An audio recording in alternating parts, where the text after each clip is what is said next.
College of West Virginia. College of West Virginia. That later morphed into a... Mountain State University. And it's now... West Virginia Tech. Okay. All same place. Yes. Different name. Now tell us a little bit about your role as a physician's assistant. What's a physician's assistant do? So a physician's assistant is, a layman term was a mid-level practitioner.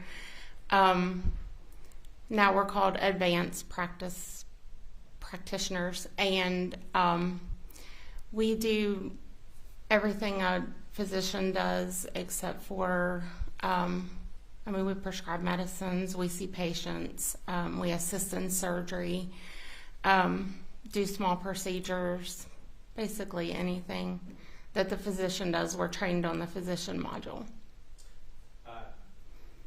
What was your first job as a physician's assistant? I worked in pediatrics. Where? At Begley Pediatrics. I worked for 5 years there. Where did you go then? MedExpress. And now you're currently employed where? Reno Medical Center. Are those the three professional positions you have held as a physician's assistant? Mainly the ER and MedExpress for many years. At Princeton ER, MedExpress at the same time. I did a dual job. I worked in ENT for 4 years, and then he closed his practice to go to Virginia, and I could not go with him, so I went to Reno Medical Center. You're familiar with the Cochran family? Yes. Did you meet them through a professional, your physician's assistant position, or some other way? No, through youth league football. Our son played. Did you know Michael Cochran? Yes. And you know Natalie Cochran? Yes. Could you be a little more detail? How did you get to know them? You said through football, but what kind of relationship did you have with Mr. and Mrs. Cochran? So I met them through football. Michael was one of Hunter's coaches for a while. And who's Hunter is our son. Okay. And Michael was always very nice, cordial, speaking. Natalie was a little standoffish. There was a lot of things going on in the youth football, a lot of problems and conflict. I'm going to object to this type of testimony. There's the comment on the defendant's character and the vague testimony about some problems that we do not know anything about. Your Honor, could I respond to that? Certainly. You didn't mention anything about this was somehow the defendant's fault. No, I did not. I just said there was conflict in the youth football program in general. The objection's overruled. Continue, please, Mr. Cruden. Thank you. Do you have a time frame as to when Hunter and Mr. Cochran were involved in youth football, and that's how you got to know the Cochrans? What? Hunter started playing in 2015. I think Michael was his coach around, 2015, 2016 is when we got to know Michael a little bit. So it's been a fairly long-standing relationship with the Cochran Right. family. How did you generally communicate with the defendant? Through text. Was that the primary means? Yes, sir. Your Honor, I ask that this binder be marked as States 3. All right.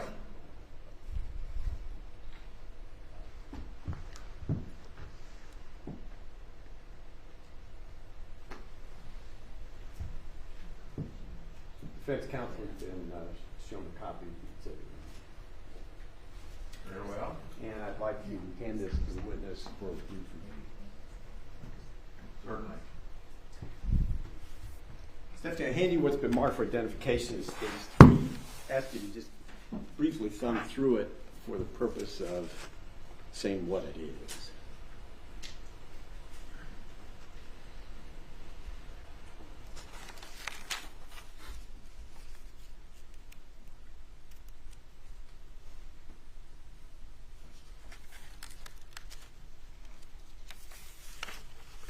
It's text messages between me and Natalie Cochran. How do you know you were texting Natalie Cochran? Because in my text, these are my text messages, but it's Natalie, it's the contact. She's speaking about Michael. We're speaking about money. Okay. So you're confident that these are, in fact, are these screenshots from your phone? Yes. I'd ask that Stage 3 be admitted. Any objection? No, Your Honor. Stage 3 is admitted into evidence.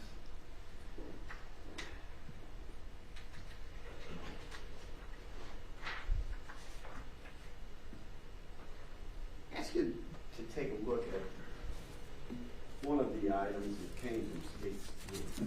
I call your attention to information that came to you from the defendant concerning her health. Is that the way you remember it? Mm-hmm.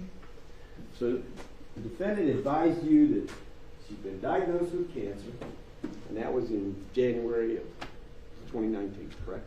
Yes.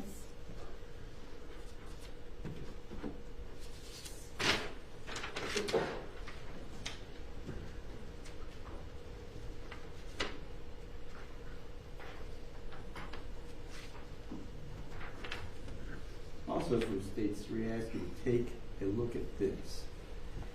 And this one may require some explaining. It should show up on that monitor. Oh, sorry. Okay. Save you bending around. Take a moment to just review that.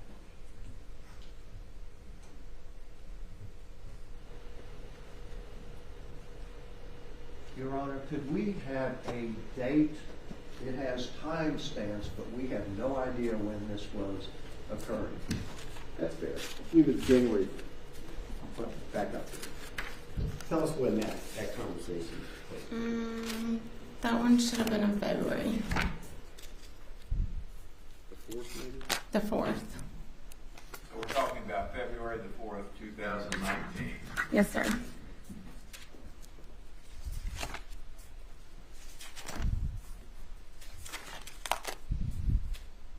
It gets a little bit confusing because at the top of this document, it's got a January 1, but that's when the screenshot was taken as opposed to the actual conversation, correct? Mm-hmm. Okay. Now, when the defendant is telling you I can administer that, what's she talking about?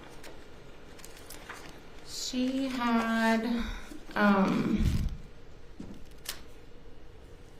texted me and told me that she had pneumonia. And she was still coughing really bad. And she wanted to know if she could get some steroids. She asked me if I told her that was fine. I usually do pills. She asked for a shot. So I was going to give her that, send it in for her to the pharmacy, and I asked her if she wanted me to come by and give it to her. She said no, that she could administer it. And what did you prescribe for her pneumonia? Solumedrol. Generally speaking, what is that? That is a steroid. And that's the medication you offered to in pill form, but she wanted an injectable. Prednisone Pill form, but she wanted an injection. She asked for Solumedrol. Okay. And an injection, is there any way to use the item you prescribed, the specific item, without needles? No.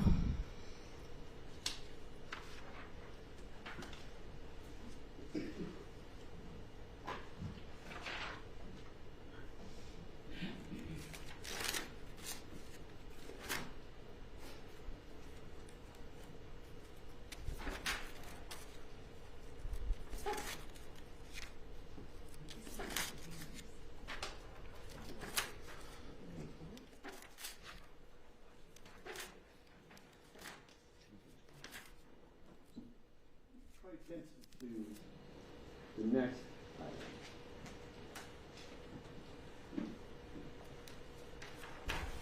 The defendant's telling you about the morning of February 6th.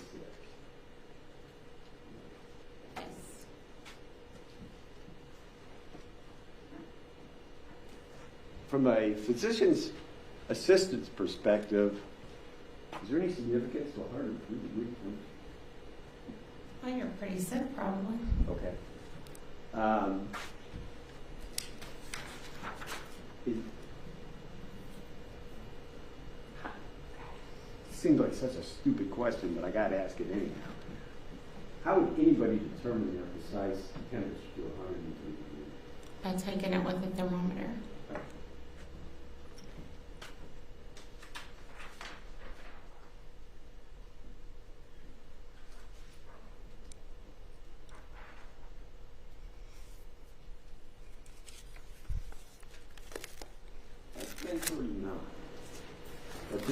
That's a first time indicator on it.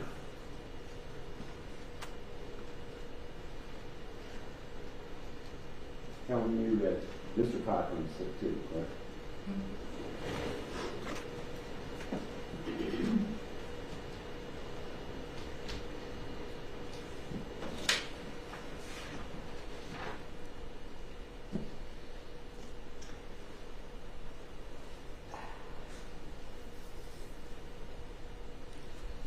Just a moment.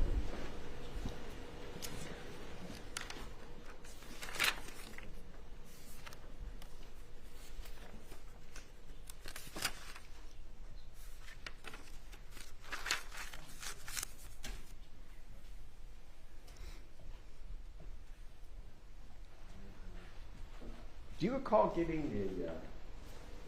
a request from JD, your husband, to come to the Cochrans? Yes, I do. About what time was that? About he had came and told me that Natalie had texted him and said she needed help, and he was going to her house. So he left, and 30 minutes later, I want to say 12:30-ish, he called me and told me that Mike was sick and that he needed me to stop by the house. And I said, you know, for what? And he said, because I cannot get her to take him to the hospital, and I'm hoping that if you come here that you can convince her to take him to the hospital. Did you go to the Cochran house? I did. I was headed to a meeting at the Board of Education, so I said I would stop on my way. And I think I got there at like 1:11 is what my timestamp said. When you got there, what did you see? Michael was laying on the couch. John, one thing on the phone that John had asked me to do was to bring a thermometer, that Natalie didn't have one. So when I got there, he was laying on the couch sleeping.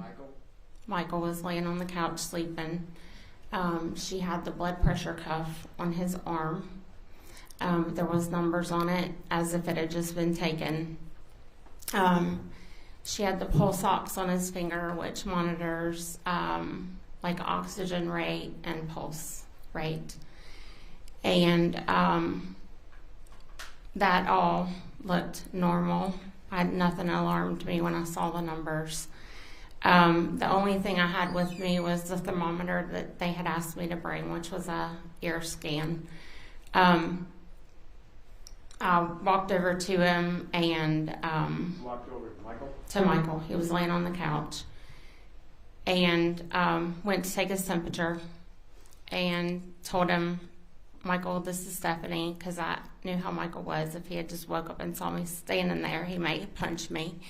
So I said, Michael, it's Stephanie. Don't hit me. I'm going to take your temperature. And he turned his head towards me. I took his temperature. It was fine.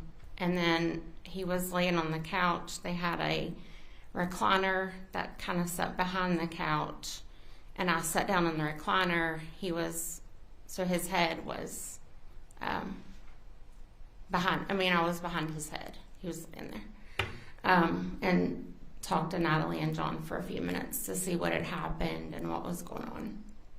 What were you told had happened? I was told that, I knew. Unless it's Statement of the defendant, I object to hear. Fair enough. Did the defendant tell you what happened? Did Natalie Cochran tell you what happened? Yes. What did she say? She told me that they had been sick that morning, which she had said through text. She said he was throwing up and he had a seizure or something in the kitchen and fell on the floor. Did anyone tell you that, well, did the defendant tell you he hit his head at all? No. I asked her 3 times if he hit his head, and she said no. Okay. When you were able to physically see Michael Cochran, could you see any evidence that he hit his head? No. Did you look for that? I was sitting behind him. He was laying on the couch, and as we were talking and her explaining how it went, I was, looking at his. I didn't see any, scratches or bumps or any bleeding or anything from his head at all. Did you talk back and forth with Michael Cochran that morning? Not that, just at the house when I said I was going to take his temperature. That's all I said to him. Did he say anything in response to No, that? he turned his head to me. Did you ever hear Michael Cochran say anything during the time you were there? No. Was he awake or asleep? at the time? Sleep. Total time, if you were estimating that you were in the house, would be what? 28 minutes. 28 minutes. Of the 28 minutes, during that period of time, Michael Cochran was on the couch. Mm-hmm. The defendant was present? Yes. Was John there too? Yes. Jake, your husband? Mm-hmm. Was anybody else there? No. Did you get a picture of Michael on the floor in the kitchen at any time, or did that just go to other people? I did not get the picture by text. Did you ever see that picture? Yes. When did you see it? Natalie showed it to me at the house. While you were there? Mm-hmm.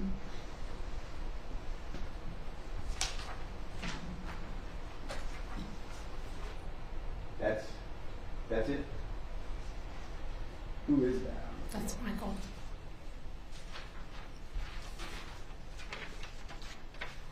After you left the house, what was the next contact you had with the defendant? I had went to a meeting, and when I come out of the meeting, I texted her to check on things because when I left there, she said she was going to let him sleep it off. Did you ever advise her not to have him checked by anybody? Never. What did you specifically advise her? That he needed to be checked. She told me that he had a history of seizures, and he had stopped taking his medication. And I said, he has to be checked. I said, even people with the history of seizures, anytime they have one, they need to be checked. We never know which one's damaging. And she said she was going to let him check it off. I kept offering, I would go with her. We would go, we could bypass Raleigh General if that's not what they were wanting to do. We could go to Charleston. She said he wasn't happy at Charleston either. I mentioned Princeton. Nothing was good enough. I said, well, let's call Chris and see if he'll get, the airplane. I'm sure he'll fly him somewhere. Chris, you're talking about? Chris Davis. Did she accept any of those suggestions? No, she said she was going to let him sleep it off. So if you were quoted as the one that said, I'm going to let him sleep, I think you should let him sleep it off, you didn't say that. Never. That came from her, not Yes. you.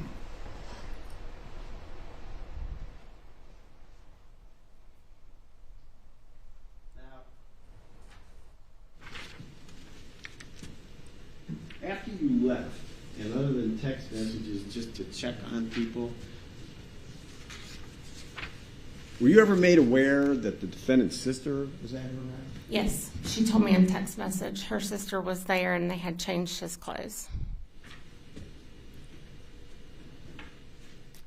Did you find out why it was necessary to change Michael's clothes? She said they cleaned the urine off, so I assumed he had lost muscle control and wet himself. What was the significance to that to you as a physician's assistant? That he had lost muscle control, so he needed to be in the hospital.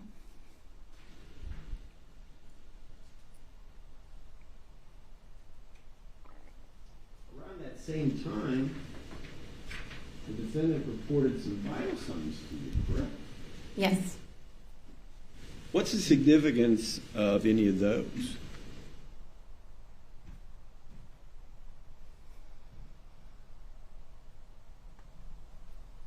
I'm sorry, what? What, from a physician's assistant perspective, what's the clinical significance of those numbers? Those numbers are good except for his respirations are down. His blood pressure is a little up. Anything to be particularly worried about? Yeah, the respirations are low. What about the blood glucose? Did you check the... Never. I don't have one. So if that number came from the defendant and not you, Right. did you ever check his blood glucose? No, I don't have one.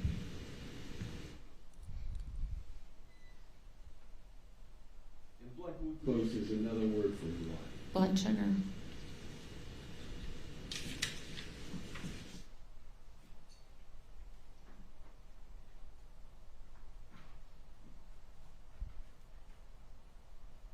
Maybe that same day you get another text from the defendant.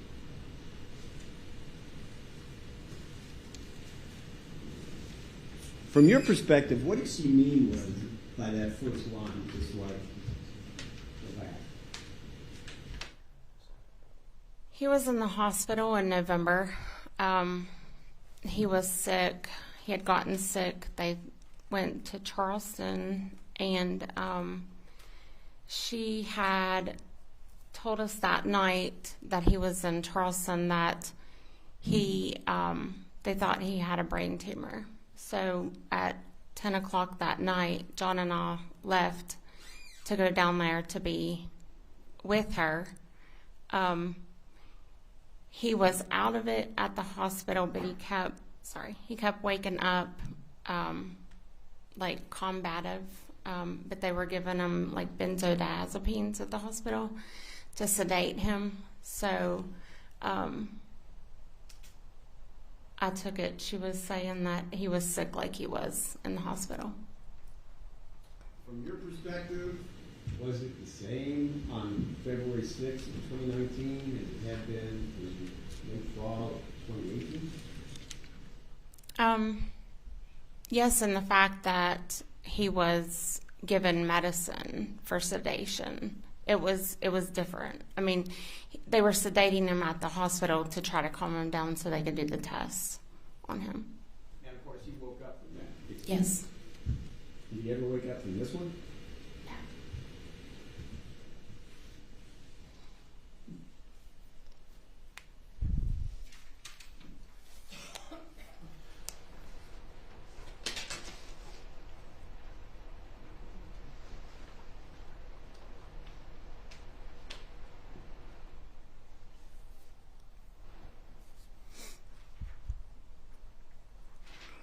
You also heard from her later that day.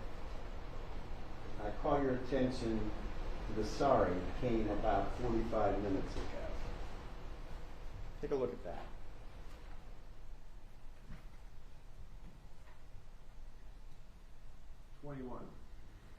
What does that mean to you? No one should ever have a blood sugar of 21. What's going to happen to you? They're in a coma. Probably near death. Probably near death. Objection as to reading. Overruled.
It was,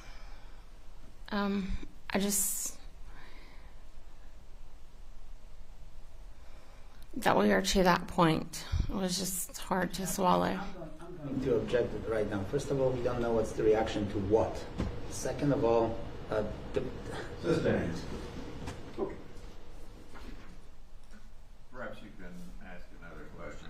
That's all right, you're right. If you could speak up a little bit, I'm having trouble Oh, hearing. I'm sorry. I beg your pardon. The jury has sonic ears, probably, and they can hear you, but my old ears aren't working as well. I relate, and I understand.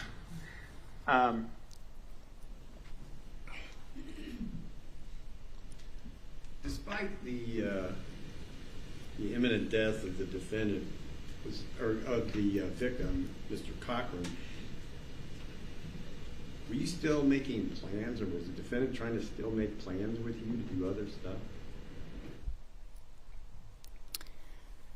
Are you asking while he was at the hospital or after? At the hospital. At the hospital, I don't remember that. We only communicated through text at the hospital because we weren't able to go and see him at the hospital. Did your relationship with the defendant go on after Michael died? Yes. Tell us about that a little bit. I mean, just I object on the grounds of relevancy. Overall, go ahead, Ms. Adams. we would meet for lunch. We tried to be supportive for her and the kids. Everybody reacts differently when they lose someone, so we just tried to be there for her and the kids. So you didn't feel any animosity toward her at all? No. This came up yesterday, and I'll ask you about it today. Did you invest some money with the We defendant? did. Did you get it back? No.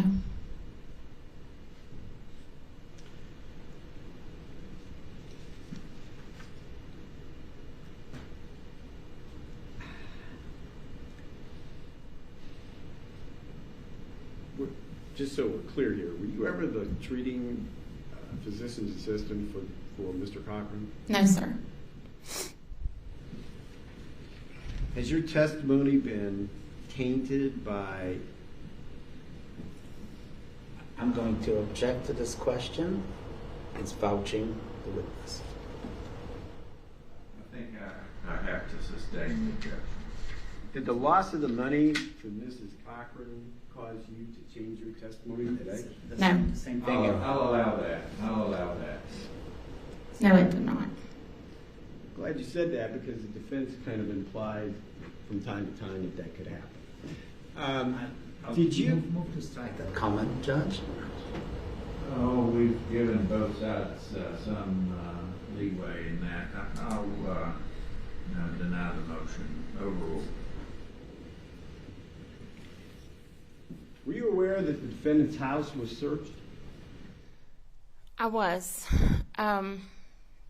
She actually called me from her mother's phone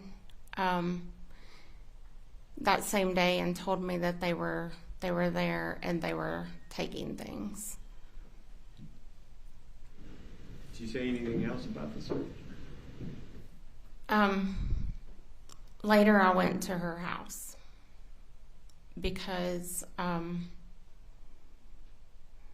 felt like there were so many conflicting stories that I wanted her to look at me and tell me what was going on, the truth. What'd she tell you? She told me that they had taken everything from the house. I asked her what was going on. She said she didn't know. And she told me that they had taken everything. They had even taken insulin that she had in the refrigerator. God, just a moment, please. Sure.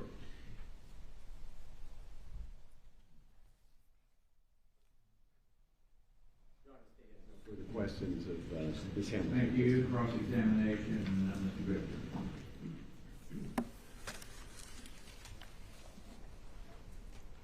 Ms. Hamilton, you have a lot of medical experience, I take it. Can you buy Humalog over the counter? No, No? you can buy Humulin over the counter, but So- not Humalog. Okay. Can you buy any kind of medication, insulin, over the counter? There is one insulin that you can buy over the counter, usually at Walmart. Okay. So if we turn on the phone and see all kinds of products like that online, would I require a prescription for Most of them. most Yes. of them? Okay. Just couldn't get them online without a prescription. Right. Right. Okay. Well, how much did you invest in Natalie and Mr. Cochran's business? I think the total was somewhere between $15,000 and $17,000. So you have $15,000 or $17,000 worth of disliking my client. Yes, but I talked to her until the very end. All right. All right. You're not particularly happy about losing money to her business, are you? No, I'm not happy about it, but life goes on. Life goes on. And somehow, between the time when you had this great friendship with my client and now, you don't like her anymore, do you? Yes or no, ma'am? I don't dislike her. Or you don't dislike I her? always try to find the No, good no, in no, no, everyone. No, ma'am, please, yes or no? You don't like her anymore, do you? I don't like the actions that she did. All right. All right. Now, let's start with Michael. Is it true, ma'am, that Michael, well, you've known them for years, right? That Michael went to the hospital on at least 3 prior occasions between December of 2017 and November 2018. I only know of one time. That was November 2018. Okay. All right.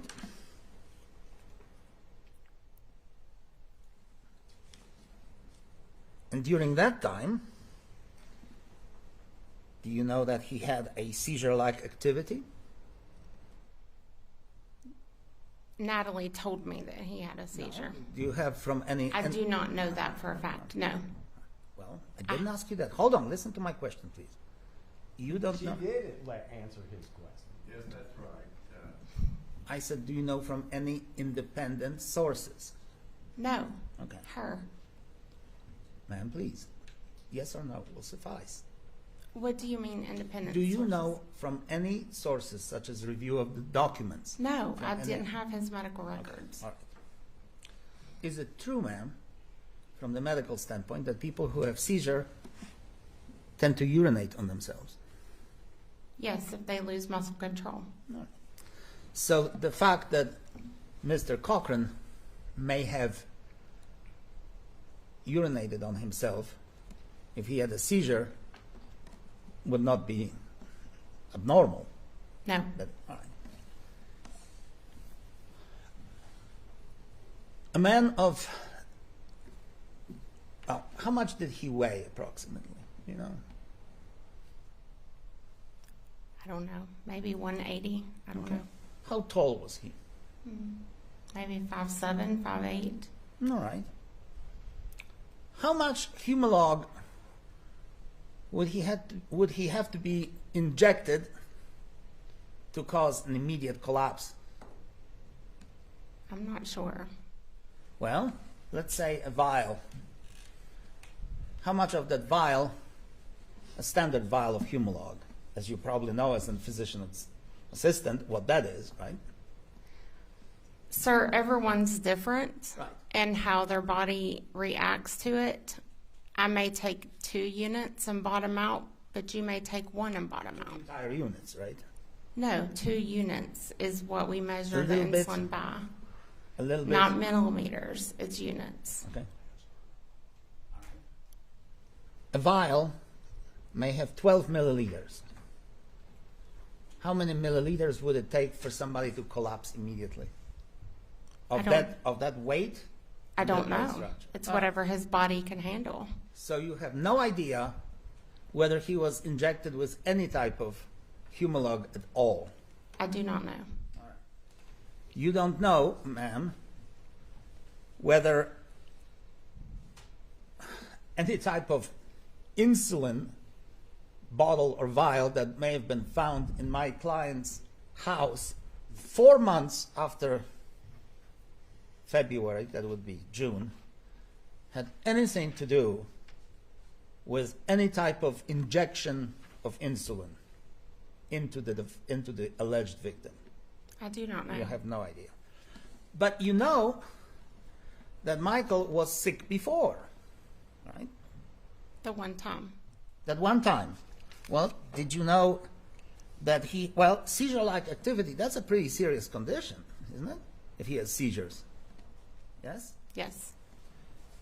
He also had urinary retention. That can be a pretty serious condition if he was diagnosed with that. Okay. Serious condition? Could be. Not really. No, It's more not of an really. inconvenience than anything. Inconvenience? If you cannot urinate and get toxic, You can. that can be very serious, man. Right. Right. Toxic effects of any type of medication, reaction to medication. Could that be serious? Yes.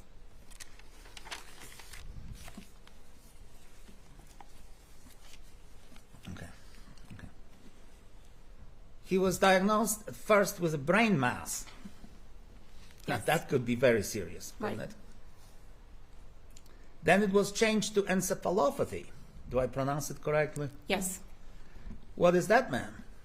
That's infection or swelling of the brain. So brain swelling, and that is a pretty serious diagnosis, Yes. isn't it? When he went to the hospital in November, he was also confused, right? Right. He was belligerent and fighting, right? Yes. Well, I didn't see that part. Okay. I saw him sedated and he was. Okay. But you knew from him and from anybody else for that matter that he hated being in hospitals. He never told me that. He never told you that. Okay. Right. Well, did you know from my client that Michael? Yes, Hated she to said be it that day at the house that that's why she didn't want to take him to the hospital, as he would be mad. Okay. And I told her to blame me. Okay. Now, I want to ask you one more thing about this Humalog. Humalog, if injected, takes about 15 minutes of delayed reaction, right? Yes. And then it reacts insulin reacts in the human body, right, after Right. about 15 minutes, and then it subsides, right? Right. So if I'm jabbed with the needle and somebody injects a couple of milliliters of this Humalog in me, I'm not gonna just not react, right? And the medication itself will not react in my body yet, right? Right. Right. So I will have about 15 minutes to call for help. Right. That's if you knew you were injected. Right. Well, if right. Ma'am, would you agree with me that if somebody comes and injects you in a certain part of your body, or maybe somewhere else on your body, that you will know that you got injected, right? Right. Once you know you're injected, you have about 15 minutes or so to ask the person who injected you, what the heck did you do that for? right? True. Or what the heck is happening here, right? And maybe beat the daylight out of the person who injected you, right? Right. And then to call 911 doesn't take that long, and say, hey, I've been injected with something by my dear wife. I need help. Desperately. She won't tell me what it is. So he would have the time to react to that injection, wouldn't he? Maybe. Maybe. Right. And yet, we have no record whatsoever of this alleged victim calling anybody for any help or assistance. Correct? Okay. So we have no idea why he collapsed, do we? No. All right. Now, I'm going to ask you this. Mr. Cochran was, at one time, I'm sure you know,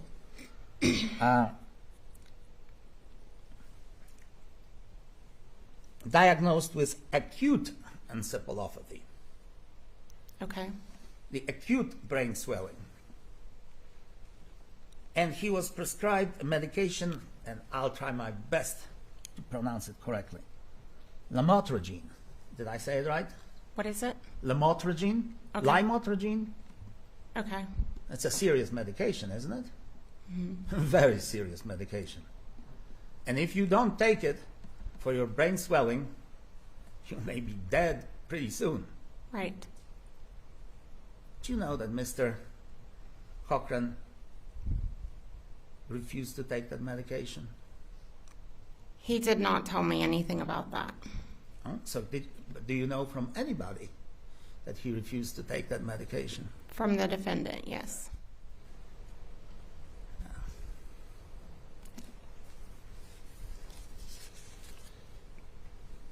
No.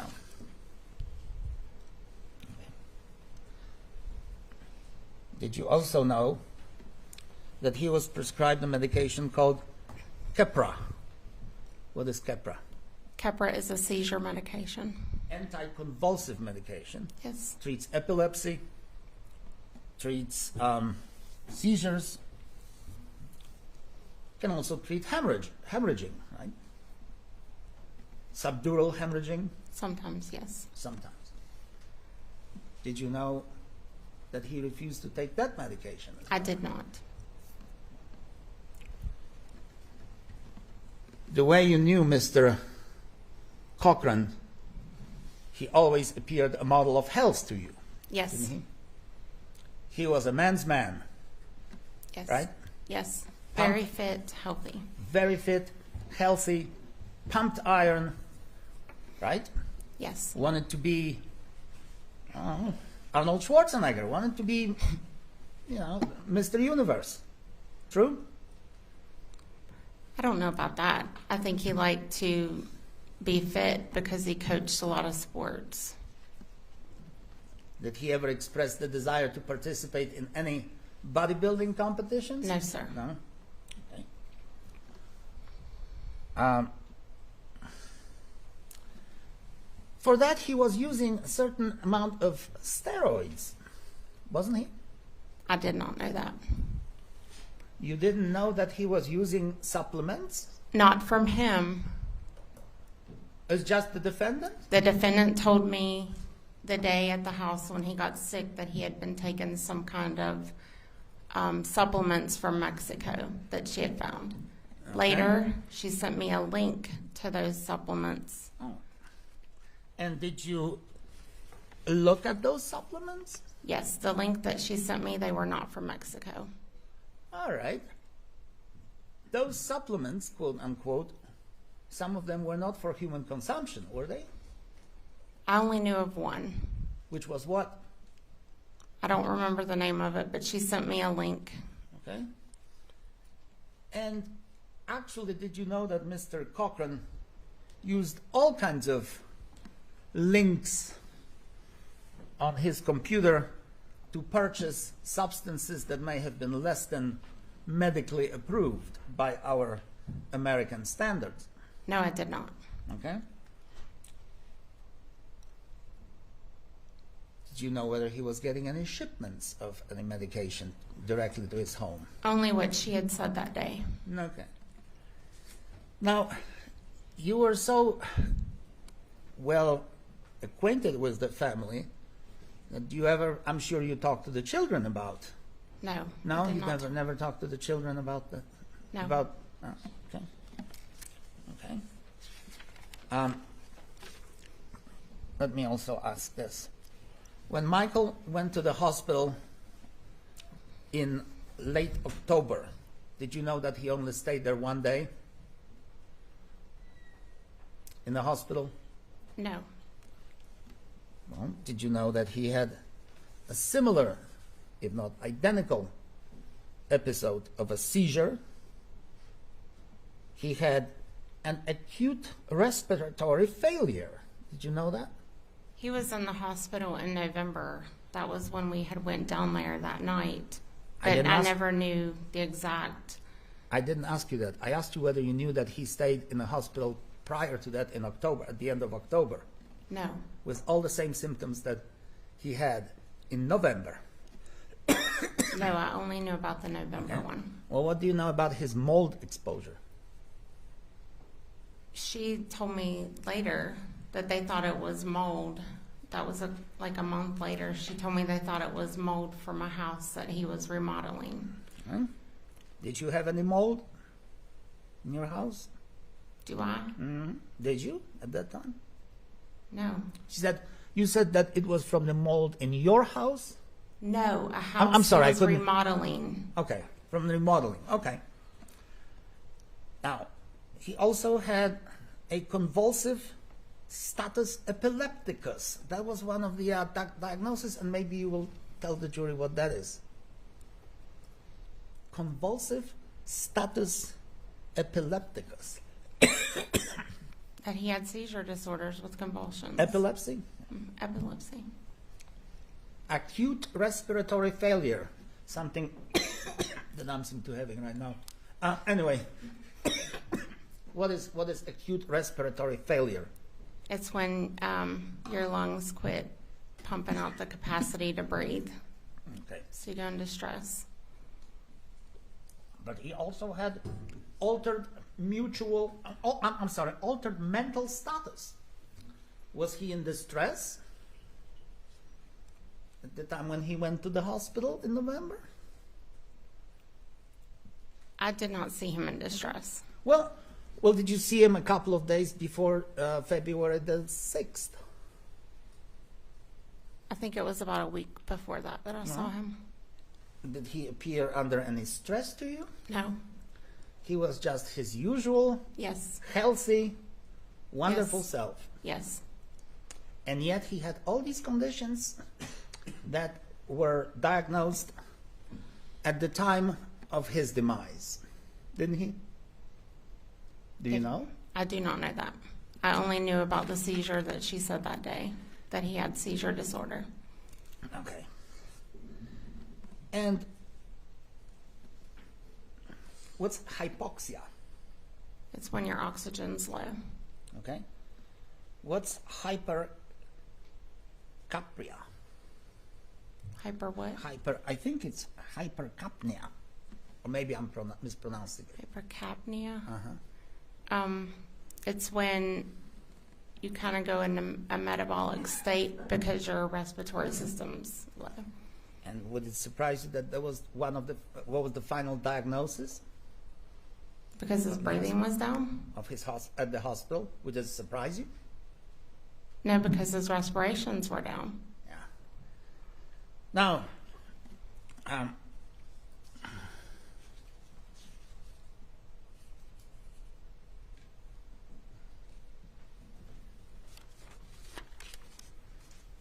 want to ask you this.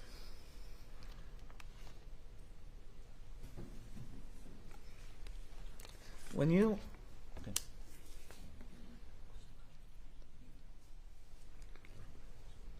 now, when you tested Michael when you went there? Approximately 1:30, something like that? About 1 o'clock. 1 o'clock. Yes. His pulse was normal.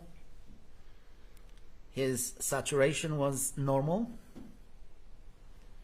His blood pressure was slightly elevated. It was, 168/103, slightly elevated. Sir, I did not check those.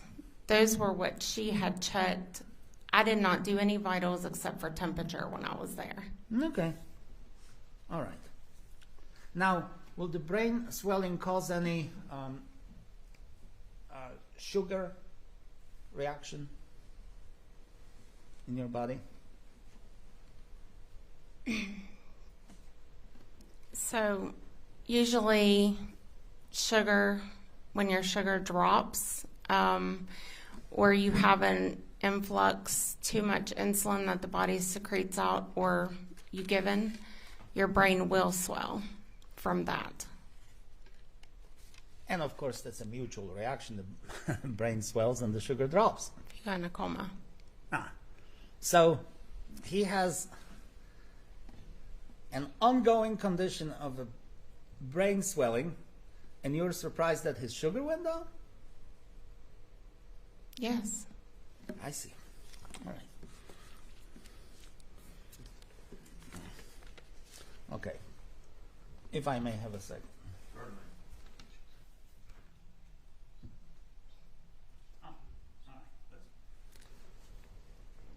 Did you see any other individuals in the house of Natalie Cochran when Michael was already on the couch?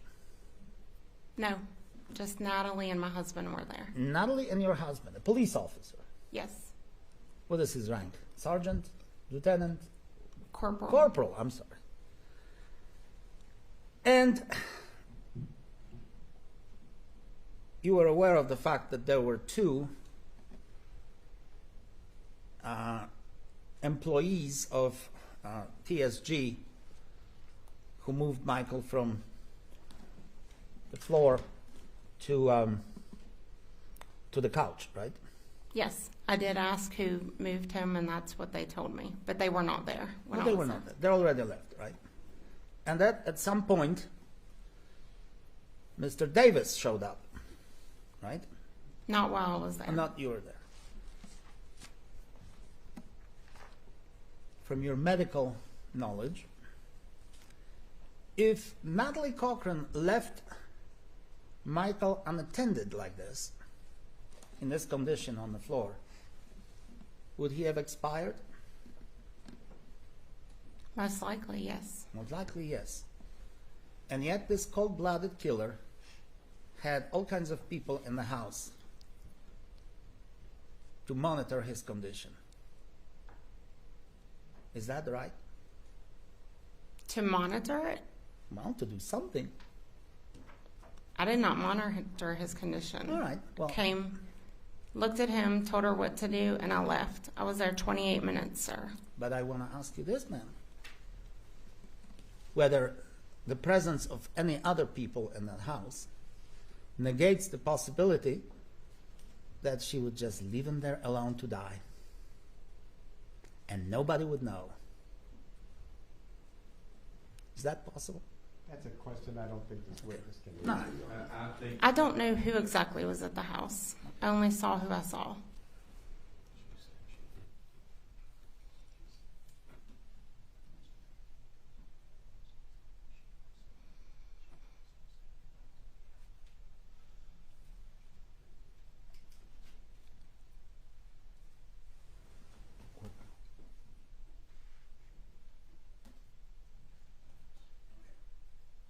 You testified on direct that Michael reacted to your suggestion to take his temperature, right?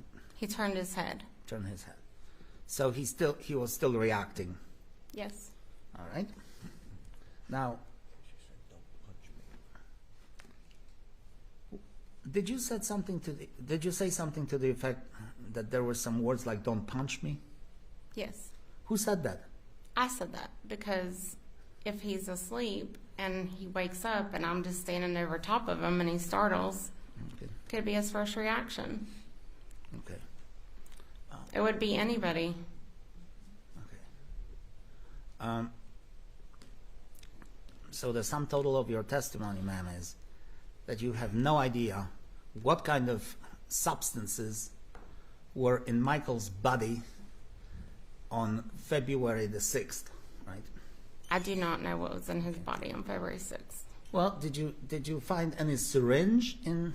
No. Or did you see any syringe in? I did not see anything. Okay. I only stayed right there in that chair. Okay. And you don't know what kind of medication Michael was on prior to? I do not. All right. And you don't know what medication he refused to take or didn't take? The only thing she said was that he refused to take his seizure medicine they had given him. Yes. Yes, yes.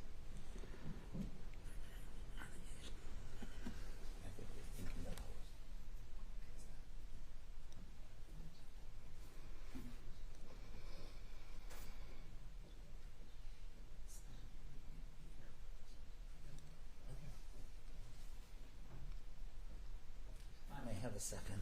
Yes, you may.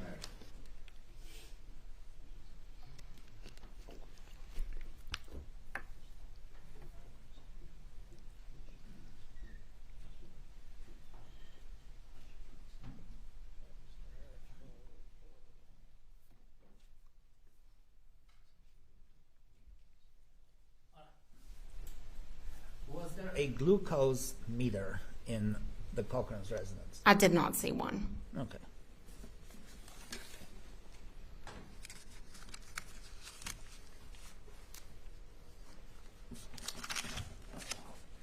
I think that's all I have. Thank you. All right. Redirect Mr. Truman. Thank you.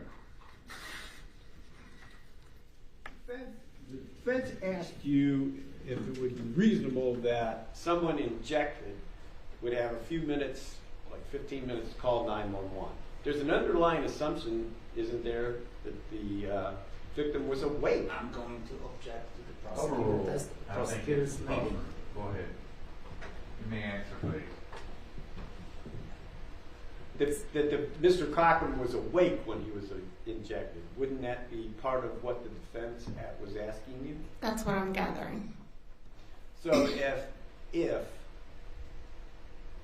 Michael Cochran had been sedated or was not awake, he wouldn't necessarily follow the defense theory that he'd have 15 minutes to call 911, would he? I'm Right. going to object, Judge, that calls for utter speculation. Well, I'm going to have to overrule the objection, but I'll preserve your exception. Also, the defense asked you about circumstances where a blood sugar level of 21 would cause brain swelling. And you agreed, correct? Yes. Does it work that way in reverse? Would a swollen brain cause blood sugar to drop to 21? I would have to really research that, but I can't imagine why. It would be the opposite. I'm going to object to that answer. Move to strike it. The witness doesn't know. Overruled. In fairness to the defendant, you don't know. I don't know. Okay. You also responded to a question concerning like or dislike of the defendant, and you stated that you didn't like her actions. Right. What did you mean by that? Well, what she had done was, with the money. Now, that is, I'm objection. That's comment on the defendant's character. Lying? I'm going to overrule the objection. You may continue. So when you said lying, you felt that the defendant was being less than truthful with you. Was that just on one occasion? Just several conflicting stories.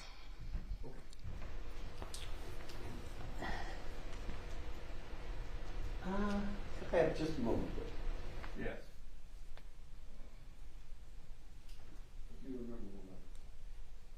You responded that you told the defendant to blame you. And what was that in reference When I kept telling her he needed to go to the hospital, she said that he would be mad if he come to and was at the hospital. And he would be very upset because he didn't want to be at the hospital. So I told her to tell him that I had been there, and I said he had to go. Blame me. I didn't care if he talked to me again or not. Why did you what? Why did you reach that? Because I wanted him checked. How important was that to you that he be checked? It was important to me. Did she do that? No. Or at least not until She refused. 6 o'clock or 7 o'clock that night. That's all the questions the state has. Thank you. Because Conflicting stories, man. What do you say? You have a story that you go to the Cochrans' home. Michael, who apparently dropped on the floor, is now on a couch. Mm-hmm. If there is nobody there, how you suspect that she just dragged him on the couch? Who took him to the couch? I told you I knew that the contractors had put him on the couch. Now, do you have any evidence that Michael was injected to begin with? I do not. Do not. But that he was injected with anything while he was asleep I do not. at 11:30 during the day. You don't have any evidence of that, No. do you? Now, let's be perfectly clear right now. You are there in her house with a law enforcement officer, your husband, Mm-hmm. with a man who is just about to die, according to you, or at least you want to check him out. You have a law enforcement officer who can enforce taking her to the hospital, can't he? He's a state trooper No. who sees a no person one to can, die. No one can make someone go to the hospital. You cannot make a person go. Okay.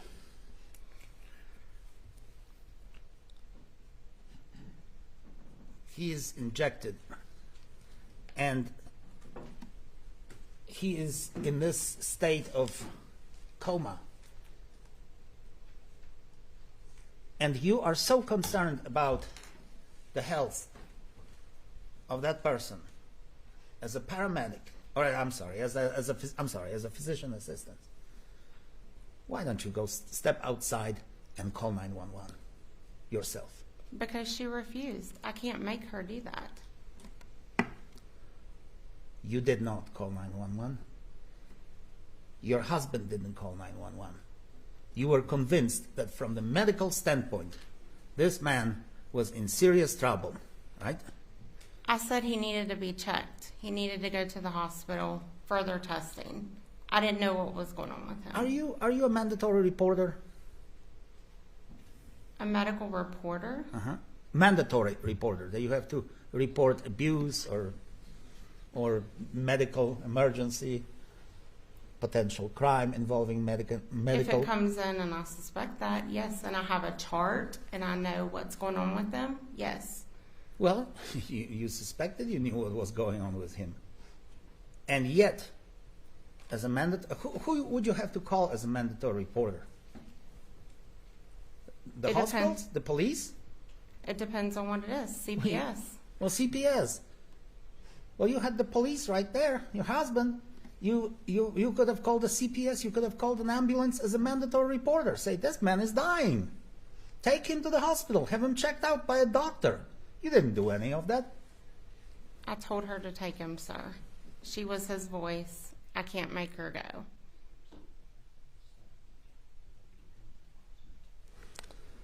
From the mandatory reporter standpoint, if that person is, or even purely medical, if that person is unconscious, isn't that a mandatory, or some kind of mandatory requirement that this person be taken to the hospital?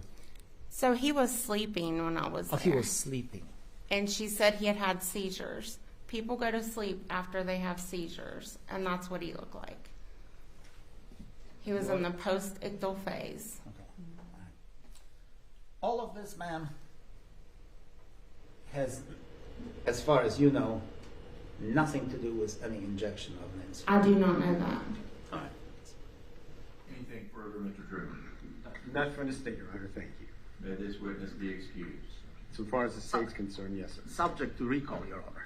All right, Ms. Hamilton, you are subject to recall. That means that you cannot stay in the courtroom, nor can you watch anything about this case on TV or online. Okay. This means that you may be recalled later by the state or by the defense to testify. Okay. But you may step down. Thank you. Ladies and gentlemen, we'll take our mid-morning break. At this time, we'll break for 10 or 15 minutes. Please do not discuss the case among yourselves or with anyone else. You may go with the bailiff and enjoy your delicious donuts.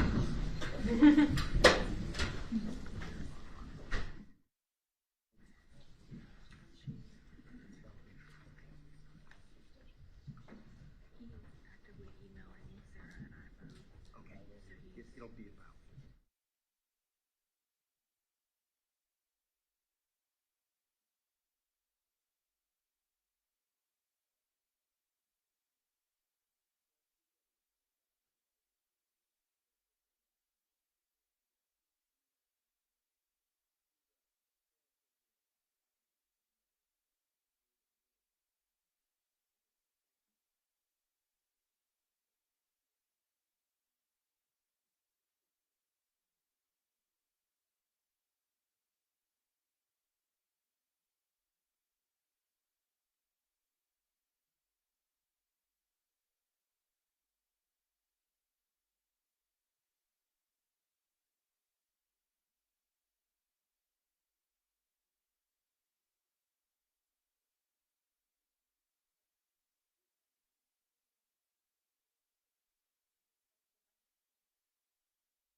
All right, we have jury rigged things so that we are ready to go. Is that correct? Correct, Your Honor. All right. What I propose is to work through our traditional lunch break. We'll take a break for lunch, but I'll tell the jurors that we're going to take this witness because the witness is available and we need to make hay while the sun shines. That sound like a plan? That is a plan, Your Honor. We suggest that the court make the gallery aware they need to turn their cell phones off. There's been some potential problems with communications outside the courtroom. All right, we don't want any more delays. You folks in the gallery, check your phones now. Make sure that they are turned off. Bring in the jury.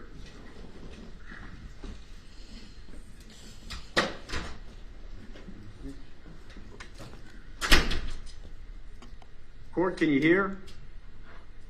Yes, sir. All right, sir. Thank you. So we'll see. One last frustration. So we'll see.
Whenever I was much younger than I am today, and I had a TV set up with an antenna, and we only had 2 or 3 channels. When the TV would go out and you'd try to get a picture, there'd be a placard on that would say, "Sorry, we are having technical difficulties." Some of you may remember that. And my heart as a child would always sink whenever I saw that sign. This is what's happened to us. I even thought about getting a sign and holding it up for you folks. I am a curse when it comes to technology, and things just don't seem to work right around me. I'm so old-fashioned that I still write my checks out by hand and put them in an envelope and get a stamp and send in the bill. But we've straightened it out. Now, you can see that we're close to the lunch hour. The witness is here with just a kind of a short window of time, and we want to accommodate him. So we're going to work through the traditional lunch break, but never fear. We will take a break for lunch. It's just that we'll be a little bit later than usual. If your stomach begins to growl, we'll overlook that. We won't pay any attention to that. And I apologize that we're not taking our lunch break on time. But I know you folks have been patient and you've had to wait, and we need to make some progress in this case. So if you'll please bear with us. We are still, of course, on the state's case in chief. You may call your next witness, please, Mr. Truman. Your Honor, the gentleman that appears on the screen is Mr. Nexon. All right. Sir, I can't tell whether you are seated or standing. Are you standing? I'm standing, Judge, and I have a stand-up desk, and I don't even have a chair, so I am in a standing position. All right, well, would you please raise your right hand, sir? Do you swear or affirm to tell the truth, the whole truth, and nothing but the truth, so help you God? Yes, sir. All right. I would normally say you may be seated, but you're standing at your desk, and so you can remain so. Before we get started, let me explain to the jury, ladies and gentlemen, you are watching this next witness on video. You should regard his testimony in the same manner as you would if he were right here in the courtroom amongst us. So assess his testimony and the credibility thereof, just like you would any other witness that is called to appear to the witness stand here. With that, Mr. Truman, you may proceed. Thank you, Your Honor. Mr. Nexon, would you please spell both your first and last name for the court reporter? Yes, sir. So legal first name is Michael, Michael. Last name is Nexon, Nexsen. Middle name is Cortland, hence the name Court. How do you spell Cortland? Court. Oh, I'm sorry. I thought it was Cortland. I beg your pardon. Mr. Nexon, could you tell us your background, please, and specifically your employment and education? Yes, sir. If it's helpful, I am loud by nature. If I need to talk louder or quieter, Mr. Truman, please just tell me. And first and foremost, the judge and jury, I truly appreciate you all letting me do this virtually. Grew up in the state of Virginia, Washington and Lee University in Lexington, Virginia for undergrad. Started my career in New York City in finance. Came back to business school at the University of Virginia in Charlottesville, Virginia. Have stayed put there ever since to raise a family. And for 6 years worked for what was U.S. Trust, and that became Bank of America's private bank. I currently own and run a farm estate and residential real estate company in Charlottesville, Virginia, called McLean Faulkner Incorporated. Thank you. Could you tell us your initial involvement with Natalie and Michael Cochran? Yes, sir. So my job at the time it was U.S. Trust at Bank of America's private bank was I led a team that dealt with high net worth individuals and families, from investing money to banking to helping kind of oversee their assets. And so in Charlottesville, I was tasked with new business development and kind of being the face of the team for potential new clients. And so somewhat out of the blue, the Cochrans were routed to my team, which came to my desk to interact and speak with them. In terms of the division of your time with the Cochrans, did you spend more time involved with Natalie Cochran or Michael? The bulk of it was with Natalie. The only thing I recall is one time there was a gentleman on the phone there in the car who said it was Michael Cochran. The rest was pretty much exclusively with Mrs. Cochran. How did you communicate with the defendant? So it was interesting. If my memory serves, it was almost like a phone call out of the blue, and kind of listened to the story and kind of how they got routed.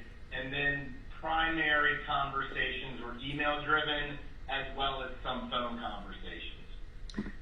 Do you remember your first, or have a recollection of your first phone call conversation with Natalie Cochran?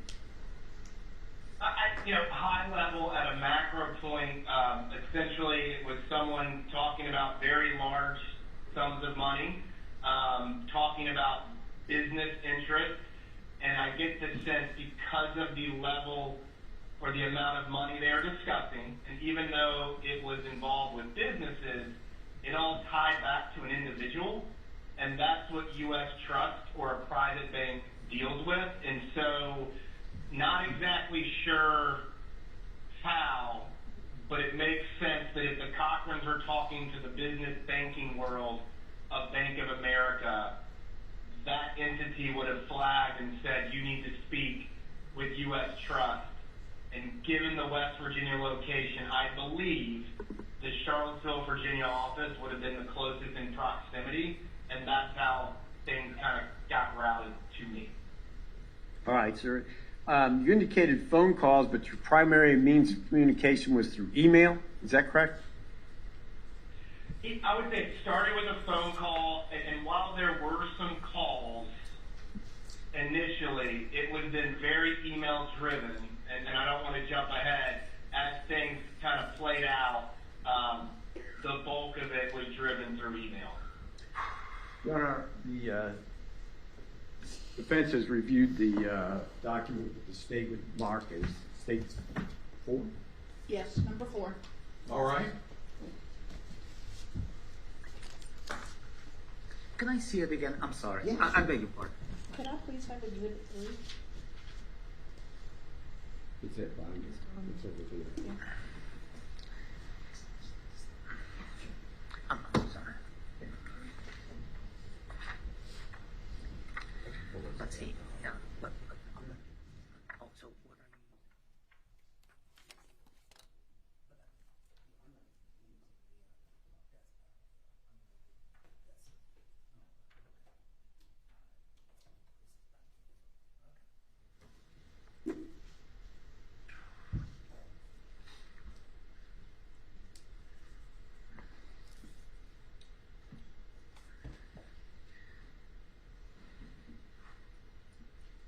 All right, you may continue, Mr. Truman. Thank you. Mr. Nexon, the first email that the state wanted to discuss is where it was dated February 4th, 2019 at 11:55. And so that we can identify your emails, they all have a ustrust.com email address, correct? Correct. And in that email, you're merely providing personal contact information to the defendant, how she can get a hold of you with a direct line, right? Correct, yes, sir. If it's helpful, Mr. Truman, I have that email in front of me. Okay. Well, through the miracle of modern Chinese technology, we're able to hook you up this way with a telephone and through the internet, but unfortunately we can't display the documents at the same time, so we'll just talk about them. But thank you.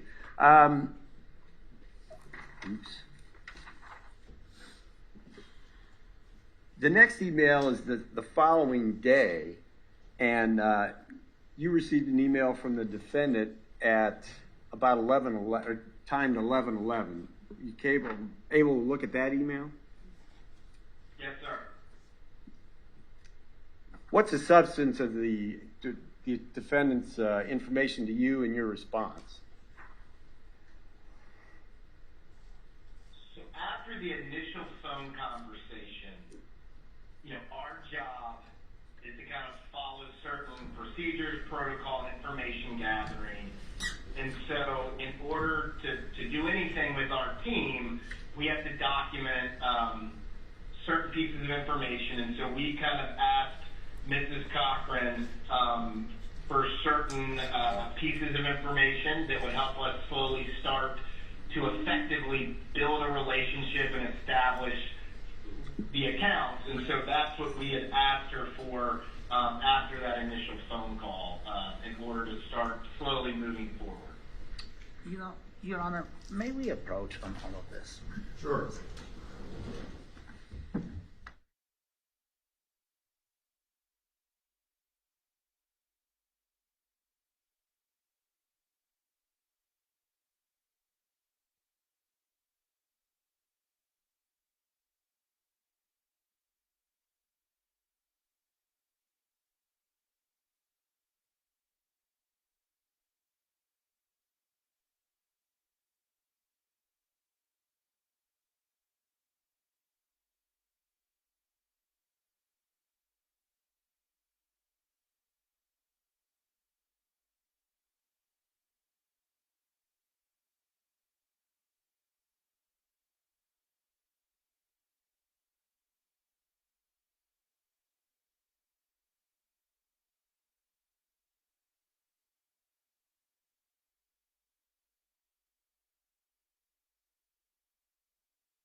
Yes, sir.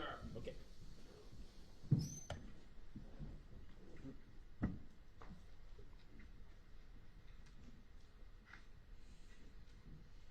All right, continue, please, Mr. Truman. Thank you.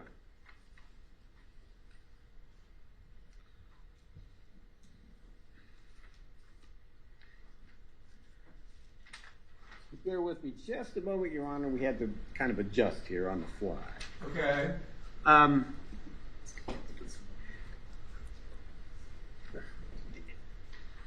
How was this account initially set up? The account, so, and I don't want to jump ahead, I mean, high level, when we receive a phone call like we did, which is throwing out really big numbers, you know, our job is we have to take it seriously to see if it's real. You know, I think our initial instinct was this probably isn't real, but we will take every step. And so first you have to make sure that the human beings are real, that the business entities are real. And so you're going through methodical steps to document various characteristics of the individuals in the business. And so that's kind of, before anything happens, we're basically, you can call it papering or documenting the individual and the family to get everything set up. And as you can imagine, you're dealing with one of the largest banks in the entire country, if not world. Everything is going to be documented and in a good way scrutinized. And so that's kind of these initial steps, which is we are just data gathering to see if this is real or not. Were there any funds in this account at this point? So from our side, there was nothing. So essentially it was, we own these government contracting businesses. We're going to have significant funds coming and going from these accounts, which if it was real, U.S. Trust and the private bank would absolutely be the best place to go to do all this. And so at the time, there's nothing in these accounts. We are essentially getting everything set up or getting the piping in place to allow money to come into the accounts and then be a real source of financial help. But no, nothing, to my knowledge, at least from a U.S. Trust side, there's nothing ever in the account. By February 5th of 19, approximately 5:36, and if you could take a quick glance at that email.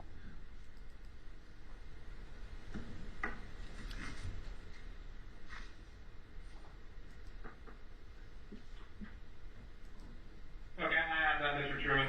All right. Now, at this point, what was your understanding of the Cochran's intentions for the following day? So, high level, if this was real, you have Judge, I'm going to object to this answer already at the beginning of this answer as non-responsive. We're talking about the travel of our clients, or my client, to the state of Virginia or North Carolina or wherever this gentleman was. We're not talking about high-level financial transactions. We're trying the money laundering case here. We're not trying the money laundering case, but okay. Let's ask the question this way. Did you have a meeting set up with the Cochrans for February 6th of 2019? So my understanding is they implied they were going to go to Lynchburg, Virginia. In order to set up these accounts, you have to physically sign a signature card. You have to have certain people witness this signature card. And I don't remember why they said they were going to Lynchburg. It could have been because of personnel or just certain requirements. But they had implied that they were going to go to Lynchburg. And again, a private bank or U.S. Trust job is to white glove, handhold service. And it's not uncommon for us to pick people up from the airport, et cetera. So when I'm looking at this email, Mr. Truman, this was trying to make their meetings go as smoothly and as efficiently as possible. And that's what Judge, we're doing in these emails. this is a non-responsive Trying to make sure they don't objection, waste Your time. Honor. Objection. This is a non-responsive. Hold on, Mr. Nexon. This is a non-responsive answer. We're talking about the whole history of this. The prosecutor asked a very simple question, and the witness is rambling. He's answering the question.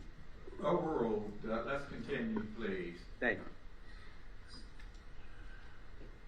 So guys, just reframe what you're trying to ask me. You're asking what we're doing, and we are trying to set up appropriate meetings and steps, all the appropriate steps to get certain accounts and relationships set up.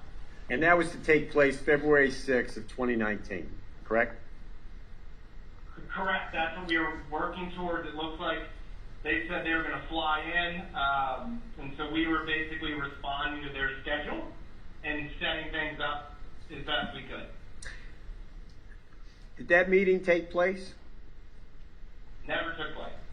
And you were notified about that Wednesday the 6th at 6:47 a.m. in an email from the defendant, correct?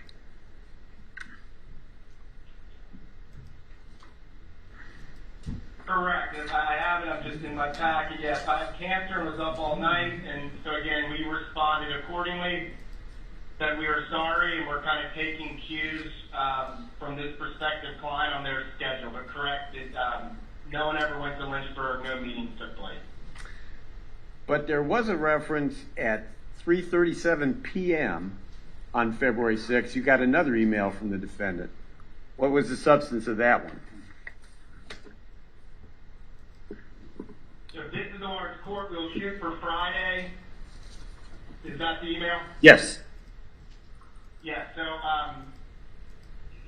again, looking to reschedule is how I and our team read it. Was they were looking to reschedule, and so we kept trying to be accommodative and helpful. And once again, that meeting never took place either, did it? Correct.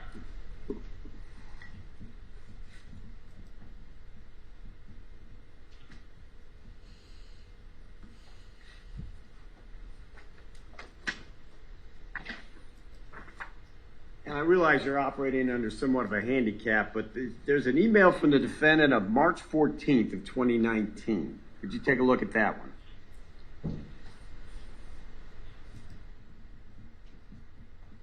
I have that in front of me. Correct. And what did the defendant indicate to you was going to happen then?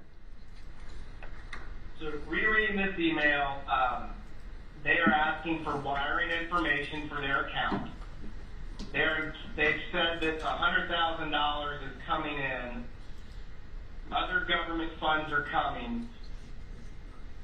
And that she's emailing a death certificate and estate paperwork so we can remove Michael. So in the interim, we've been informed that Michael was in the ICU and then passed. And so in that interim, that's where we are as of March 14th, which is trying to move money around with these accounts. And the last one was the next day, March 15th.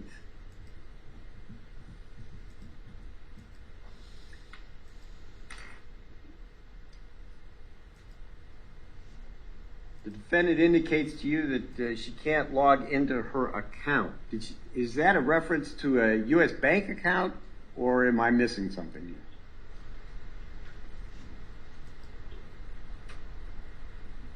I'm reading her email. She very easily could have had a Bank of America account. I'm going to object to Hold this. on, Mr.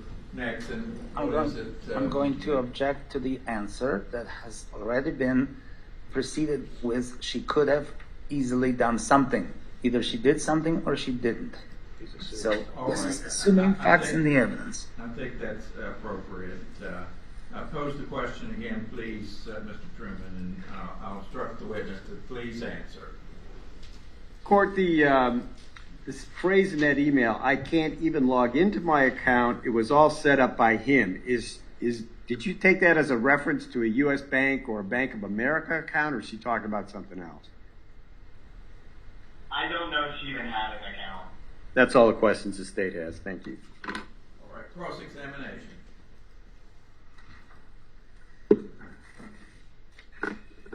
Did you ever talk to Michael Cochran about any of these transactions? There is a gentleman on the phone at one time who would have been implied he was Michael Cochran. That's the only interaction I ever had with him. He was on the phone, supposedly in the car with Natalie, and this was early in the process. This would have been in February. Okay. How many times did you talk to the prosecuting attorney's office in this case? Can you repeat that? How many times did you talk to the prosecuting attorney's office in this case? The lawyers in the prosecuting attorney's office? If I remember, I think one time, maybe twice, and it was more to figure out if I could testify virtually, given kind of my location to the courthouse. Among many, I would imagine thousands of transactions, you remember Natalie Cochran and you remember Michael Cochran. I absolutely remember this, just given the nature of it, correct. All right. Now, was Michael Cochran CC'd on all the communications that you had with Natalie Cochran?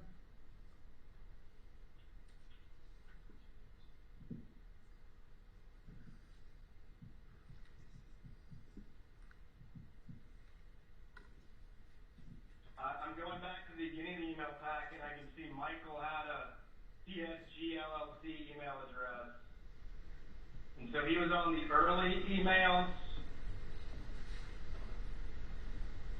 And then I want to say she took over as point person. Yeah, he would have. Now, here, I mean, it just kind of depends on the email, sir. I mean, Michael had Natalie and Michael both had TSG LLC US email addresses. All right. So he could have known about all the aspects of whatever transactions they were supposed to transpire with your bank, right? Again, she ran point. He was only ever communicative of the very first phone call. All right. The sum total of your testimony, Mr. Nexon, is that Michael Cochran and Natalie Cochran and Michael Cochran were supposed to appear in your bank somehow.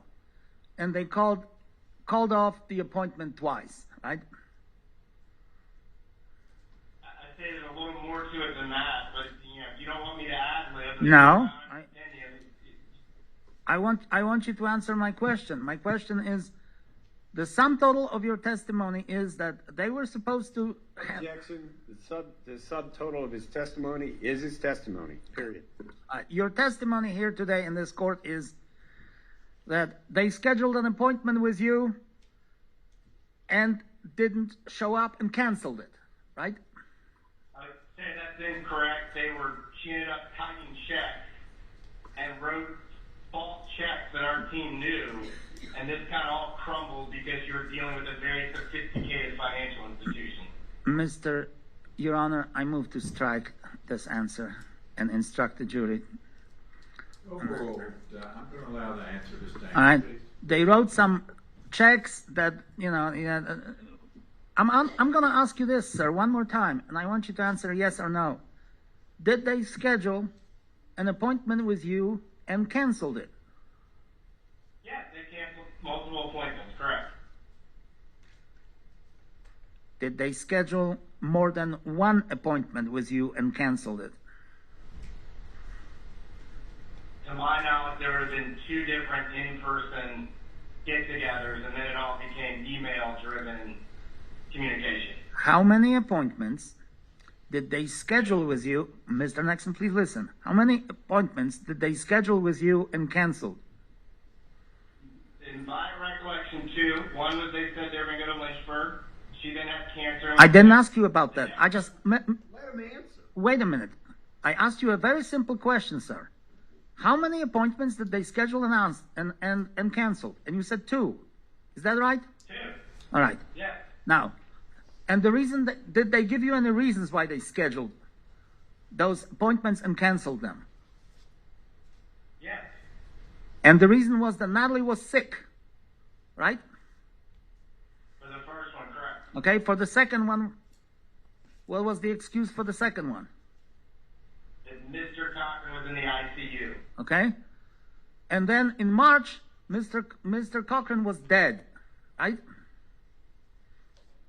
Correct, yes. Okay. To our knowledge, yes. So now the sum total of your testimony really is that they had 2 appointments that they canceled because of the illness of Mr. Cochran or my client, And then the third appointment, Mr. Cochran was dead. Is that a fair statement, sir? In terms of appointments, yeah. Okay, that's all I want right now. The next question is, you don't have any idea about the circumstances of Mr. Cochran's death, do you? You don't know anything, first-hand knowledge about this. We, at our time, we saw a death certificate, and that's our extent. Mr. Nexon, you're a banker. You are dealing with Mr. Cochran and Mrs. Cochran. You don't have any first-hand knowledge of Michael Cochran's death, do you? Again, I've never met these people in person. So the answer would be We were no. told he died, and we were showed a death certificate. So the answer from the first-hand knowledge of knowing anything about this case would be no. Would that be a correct statement? In terms of his death, Right. I don't know how he died. I have a pretty damn good guess. I move to strike this, Your Honor.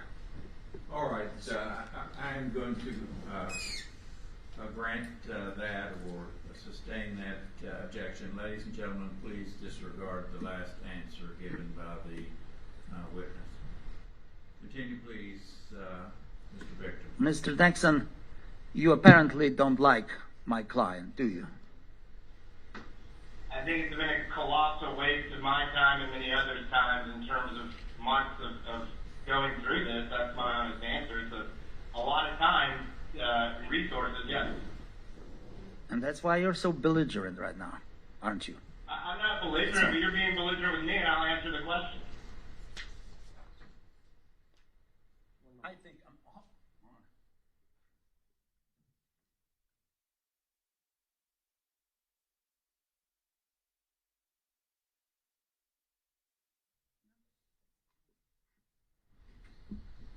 I think I'm done with this witness. All right, redirect Mr. Truman. As a banker, would you be belligerent to the people that wrote a bunch of hot checks? Judge, I'm going to object. Wait, hold on, Mr. Nexon. Objection has been raised. I'm going to object. This is back to money laundering, money that has nothing to do with murder. Well, I think we've extended the circumstances a little bit and opened a door, so I'm going to allow the question. You can pose it again, please, Mr. Truman. From a banker's perspective, people that write bad checks, is that something that would cause you some irritation? And now this is a comment on my client's character, and I object to that. Well, I'm going to overrule the objection. Answer, if you can, please, Mr. Nexon. I'm happy to. The only thing we would do is we would properly flag what happened. We did flag it internally, and then we kind of shut down conversations. And so in a way, we literally just follow our procedures and guidelines. And that's what we did here when the bad checks were written, is that we stopped communicating and we flagged it to our fraud department. The bad checks were written in March of 2019? Correct, yes. That's all the questions the state asked. Thank you. And no account was ever open with your bank, right? So again, I'm not in the operations side. I just can't answer that confidently, given I just don't have the full scope of everything in Bank of America. She could have opened an account and never funded it. So yes, there were checks written against an account. All right. Anything further, Mr. Truman? Nothing for the state, Your Honor. Thank Mr. you. Victor? Mercifully, no, Your May Honor. this Thank you. witness be excused. So far as the state's concerned, yes. Oh, yes, Your Honor. Thank you very much, Mr. Nexon. We appreciate your cooperation. You are excused, sir. Thank you, Judge. All right, we'll have to turn off the machine.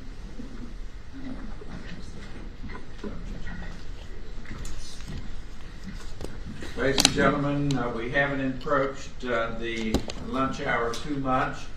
And so if you could be back in your jury room at 1:30, I'll give you a little extra time because we're behind the 8 ball, so to speak, in terms of getting our lunch. So at 1:30, if you'll be back in your jury room, that's when we'll start back up. Please do not discuss the case with anyone at all, not among yourselves and not with anyone else. Enjoy your lunch, and we'll be ready to go again at 1:30.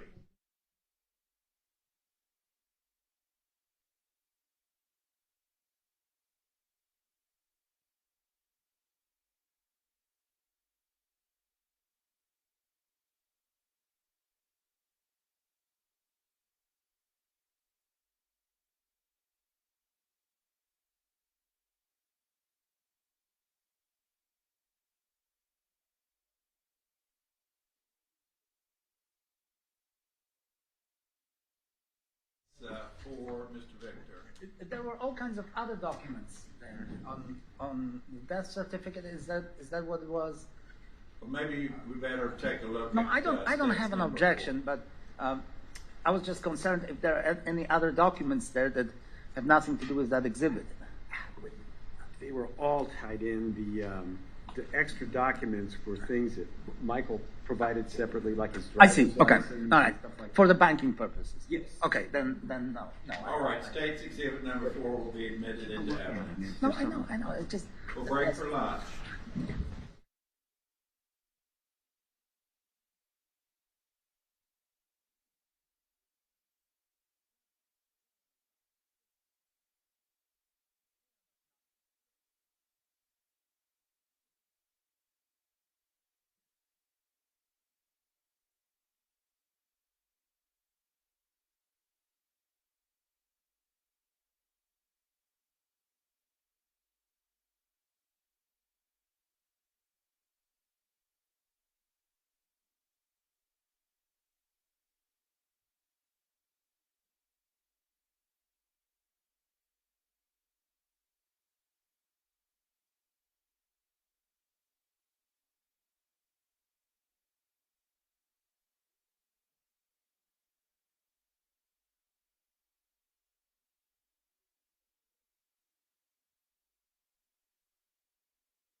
Check, check, check, check. Check, check, check. Now turn the, It's just way too much bass in it. Go keep check, up. check, check, check. Okay, we're Check, good. check, check, 1, 2. All right, so I will put this on him. Okay. You kill the receiver?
going to mistype.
Circuit Court of Raleigh County is now sitting. You may be seated. We are missing Mr. Truman. Yes, Your Honor, he is here. He's just in the hallway. Okay.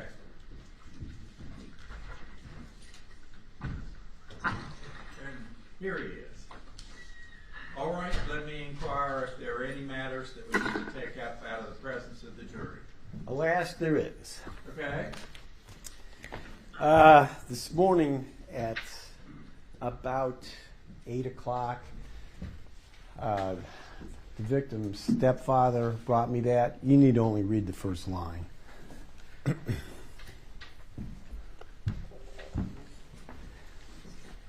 I don't think the state can call Donna Bolt as a witness under those circumstances. Counsel for the defense has been provided with that letter.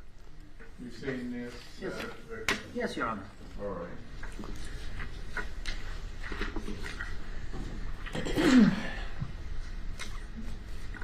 Was this your next prospective witness? She would actually be number 3, but now she's number 0. Okay. All right. I haven't had a chance to digest all of this. It's a pretty extensive. It is, Your Honor. Most of it's just what you would expect as a reaction to listening to testimony, but the first line is fatal as a potential witness for the state, I believe. All right. I think that is problematic, and so I understand your decision. Hopefully you have another witness available that you can call. We're probably going to end a little bit early today. I've got them now, yes. Okay. Yes, we're ready to go. I'm All sorry. right. Any issues or difficulties, Mr. Brown? No, Your Honor. Thank you. Bring in the jury, please. Deputy Fry. I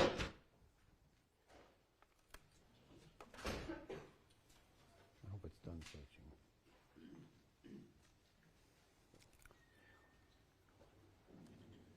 Well, that's appropriate. Yes.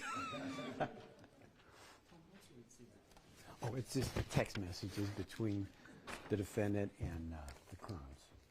Oh, okay. That's it. It's actually it's a download, but it's the same.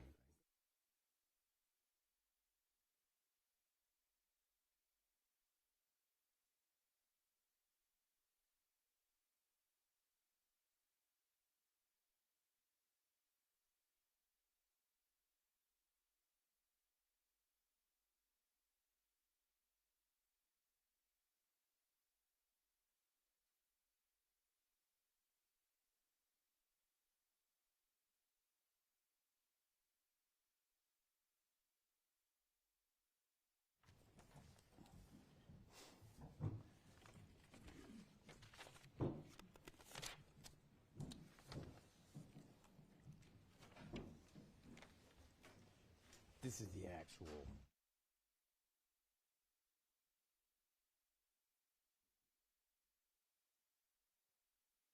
Jury, we are lined out schedule-wise and ready to continue with the state's case in chief.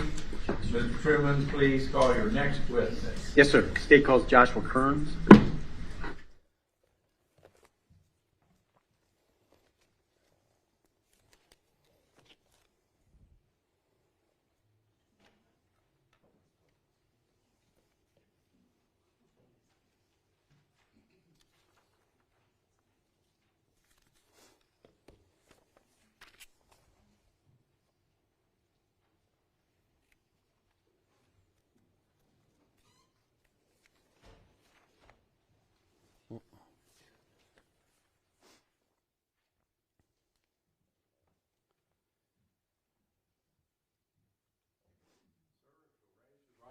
Please, do you swear or affirm to tell the truth, the whole truth, and nothing but the truth, so help you God? I do. You may have a seat right there. All right, Mr. Truman. Thank you, Your Honor. State your name, please. Joshua Kerns. And could you slide up to the microphone just a little bit, please? And Mr. Kerns, how are you employed? I'm employed by a local business, aviation company. Who owns that? My parents do. Okay. And what do you do for them? Primarily a pilot. Were you asked to conduct a flight from Beckley to Lynchburg, Virginia on February 6th of 2019? Yes, sir, I was. Who asked you to do that? Well, directly my father, but through Natalie, my father, who owns the company, and then me. So, Natalie being the defendant? yes, sir. Okay. Oops, not that. Your Honor, I'd ask that this be marked as States 5, please. Very well. And it's a put number 1 in your heart.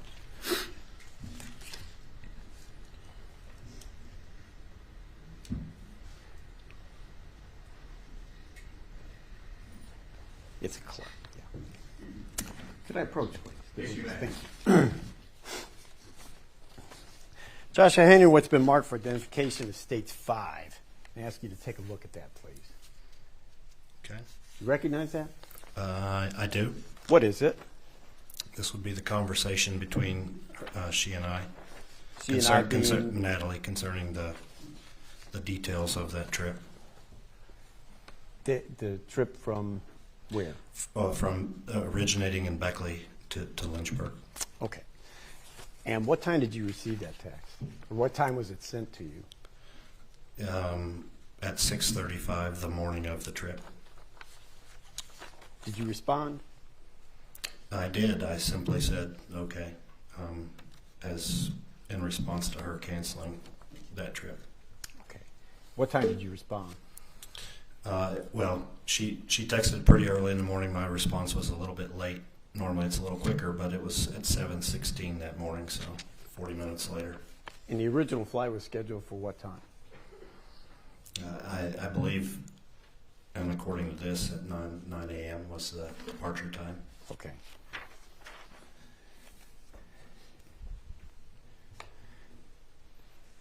Was there an attempt to reschedule that for another day? To the best of my recollection, yes, it was going to be moved to the following day. You know, the next day is what I was told. So, and the original thing was when she texted that morning, it was going to be moved to tomorrow, and then a text later that evening, you know, just canceling that altogether. So that trip never took place? That trip never took place, no, sir. Move to admit States 5.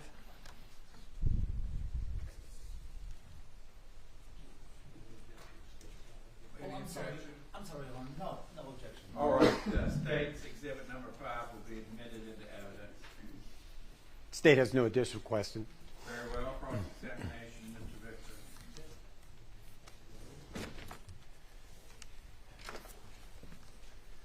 If I may have a second, Your Honor. Sure.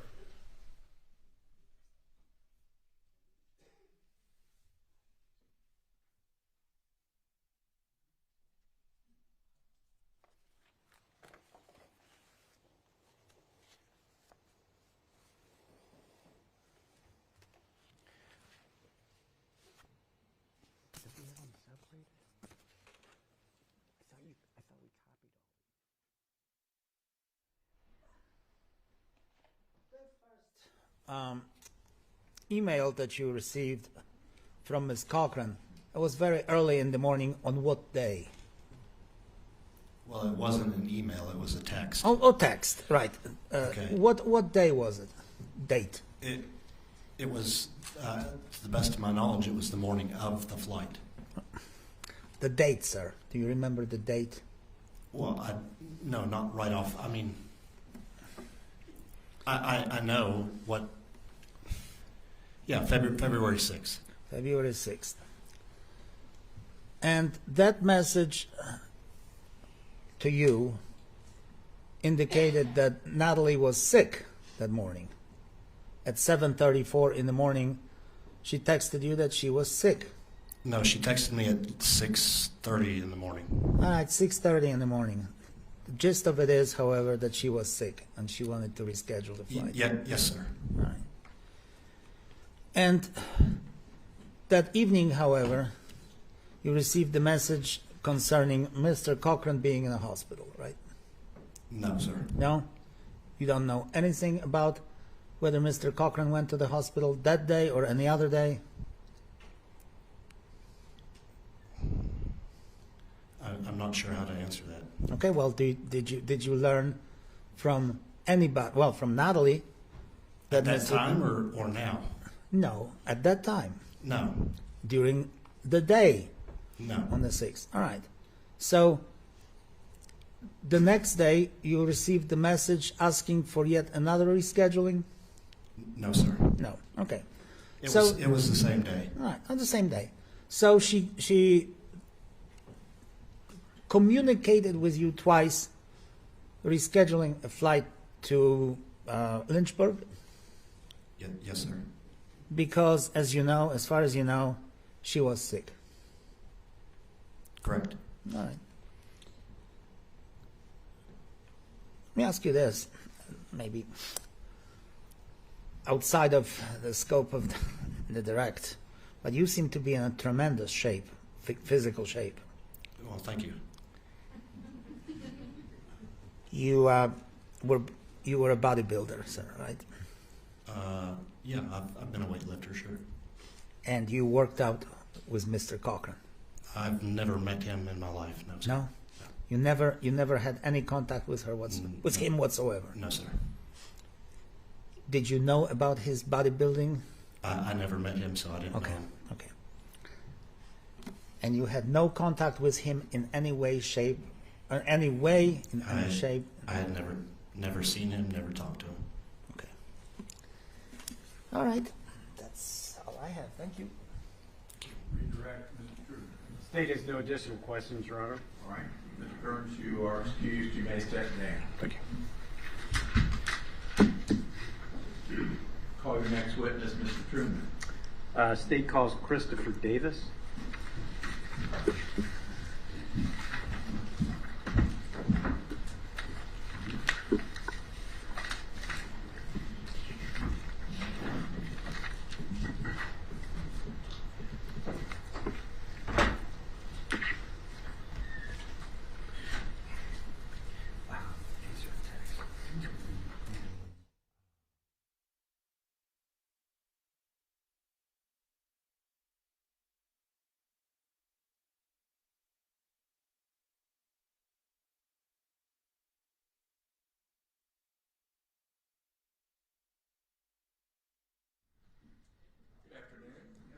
If you'll raise your right hand, you swear or affirm to tell the truth, the whole truth, and nothing but the truth, so help you God. I do. Have a seat right there. Thank you, Your Honor. All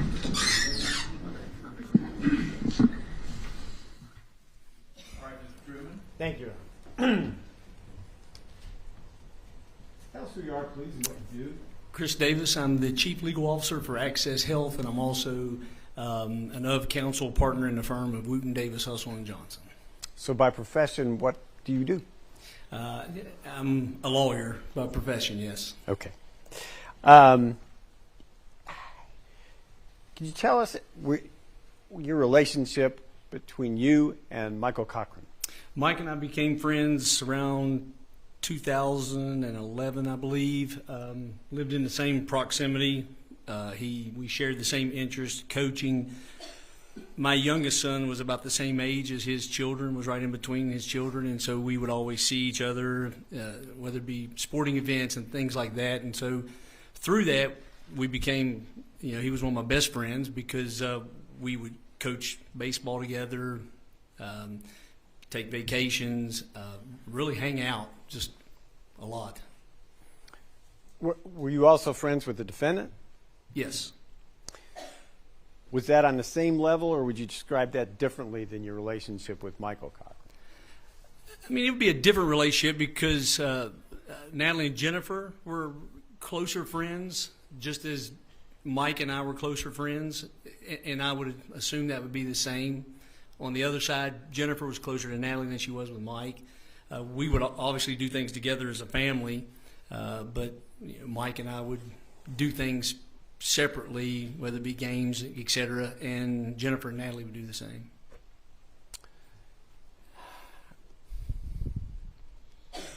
Prior to February 6th of 2019, do you recall the last time you saw Michael? I would say the last time I saw him was within days of February 6th. I don't remember the specific last time, but it was within those few days. How did he seem to you at that time? He was Mike. Did he seem sick? No, he did not seem sick. Could I have this marked as state 7? No. 6. Number 6. Oh, number 2 in your hearts. This is 2 separate? No, they're just separated from me. They're the one exhibit. Okay. We'll glue them together when I'm done.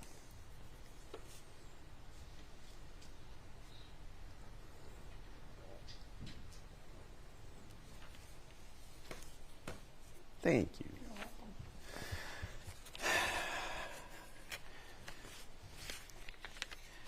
Steve, on February 5th of 2019,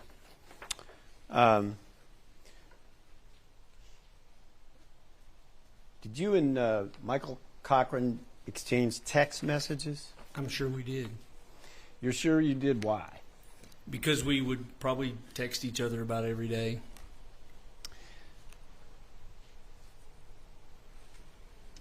Ugh.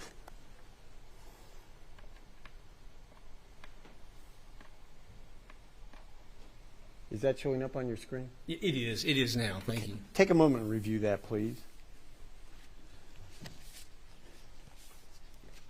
Okay. How do you know that that's a text from Michael's phone to your phone? Well, I recall the conversation, but it also says Michael at the top, and it has the picture that was assigned to his number. By your that phone? Makes sense. Yeah, by my phone. It was, and I recall the conversation. We are so close, buddy. What does that mean? He was very excited that he was finally going to get the money that he'd been waiting on from the federal government, and a lot of things had happened in between for the previous 2 months, maybe even 3 months. They had what had been told was they were going through an audit, and then at that point in time, Objection. I'm going to object to what the federal government was going to do that calls for hearsay. That's fine. We just stop right there.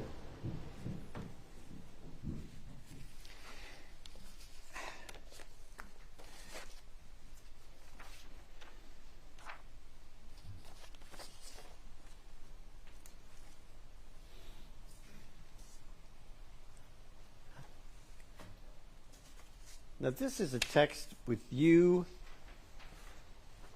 and somebody else. Who else is involved in this text chain? It says Natalie Cochran on the text that I'm reading.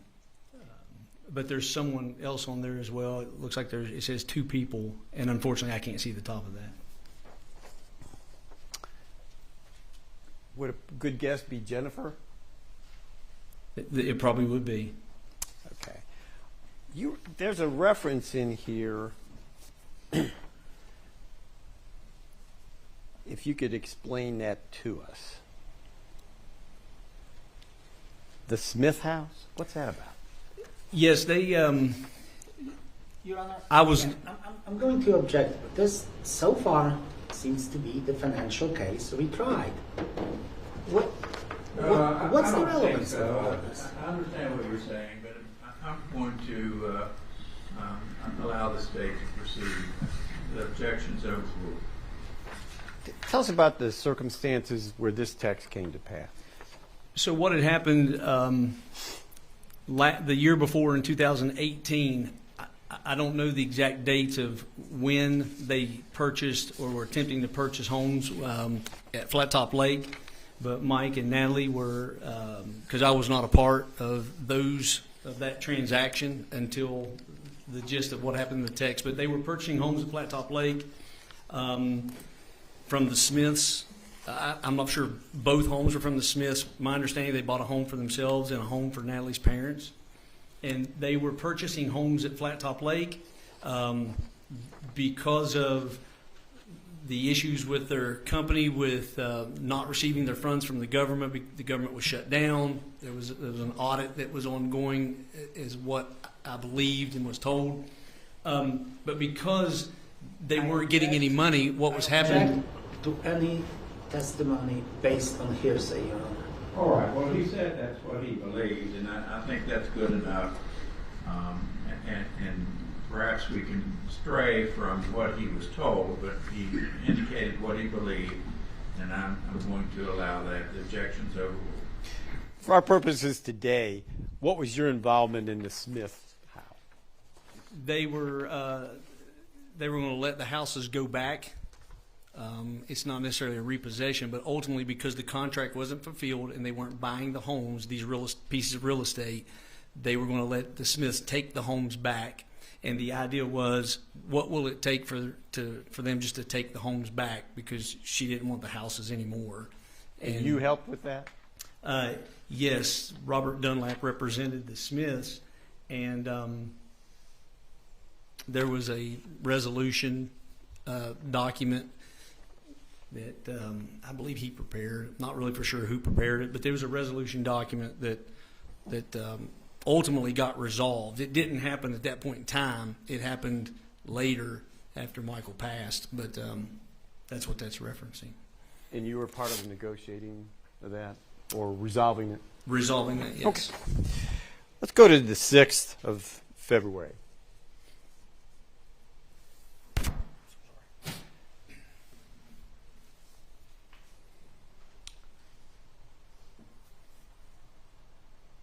Was that the first you were aware that there was a problem with Michael? There were some other text messages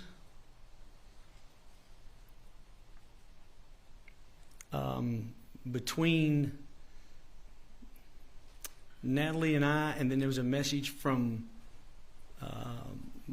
Mike as well that I think occurred earlier in the day. Your Honor, I'm sorry, but I object to any text messages that are not being presented to us and they're not present in court. Can I respond to that? The references to Sure. There's no legal requirement the state's aware of that you have to present text messages. He has first-hand knowledge of it. He can testify about it. I'll allow it. Go ahead. So this wasn't the first that I knew that. I believe the question was that I knew that something was wrong. Mike was. So this wasn't the first time that morning that I knew that. So this is an update? Yes. Okay. Yes.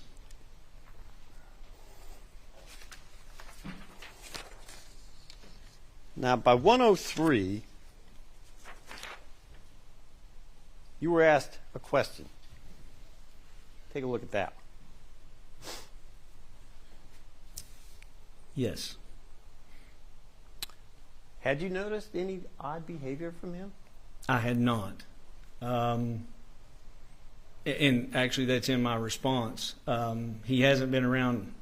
My question was, has he been around anything? Because the earlier messages that she had noted, that Natalie had noted, is that he was sick like last time, because he had been, he was sick in November. He was exposed, or my understanding was he was exposed to black mold while working on a rental home.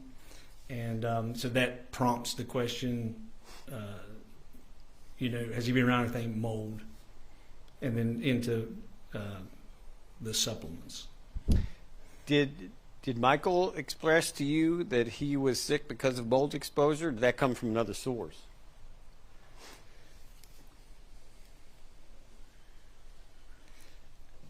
That initially came from Natalie, because what I was told is they found mold spores in his spinal fluid when they did some type of medical exam in November. And then later, Mike may have said that as well. I don't remember if it come from him directly. More from him was about the story how they were working on the house and 2 contractors were there. They had masks. He did not. The bottom of this text references Mexican supplements. Tell us what you know about Mexican supplements and Michael Cochran. Unfortunately, I can't see the bottom of the text. I'm sorry. Okay. So this is the first time I've ever heard about a Mexican supplement was on that day. I'd never heard Mike talk anything about supplements from Mexico or anywhere else. So the sole source of that information is the defendant. That's correct.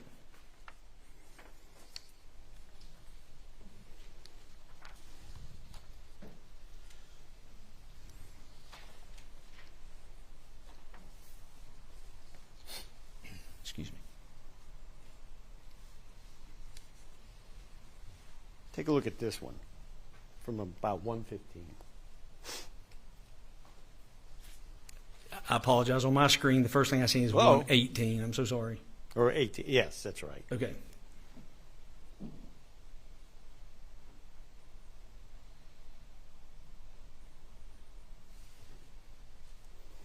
And we'll just...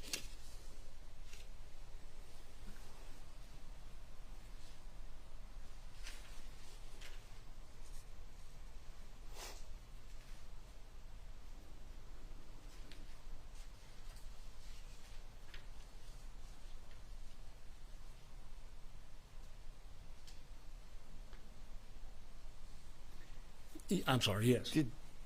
Did Michael advise you of what kind of supplements he was taking? No. When Mike would talk about his supplements with me, it was always his GNC, what he would take for his workout supplements. I mean, he never went into any detail about the specificity of the supplements. Probably the most specificity we got into it was he would talk about how Natalie prepared the supplements that he was taking and would then, in essence, manage those according to him. There's also a reference to seizure medications. What's that about? My understanding is from November, because of the exposure to black mold while he was at CAMC, there was a determination that he was now having seizures. And so he was prescribed seizure medication, and that's the reference. November to February, do you know, did he talk to you about taking his seizure medication?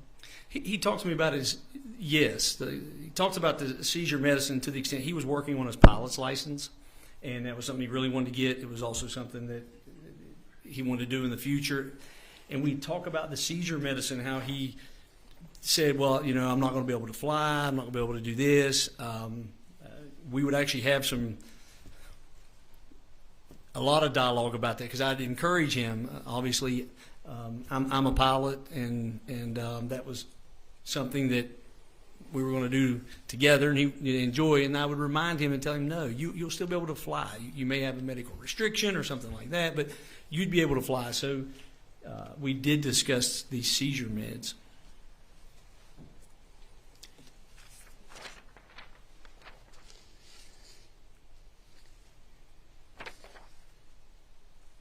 The last message I want you to review is this.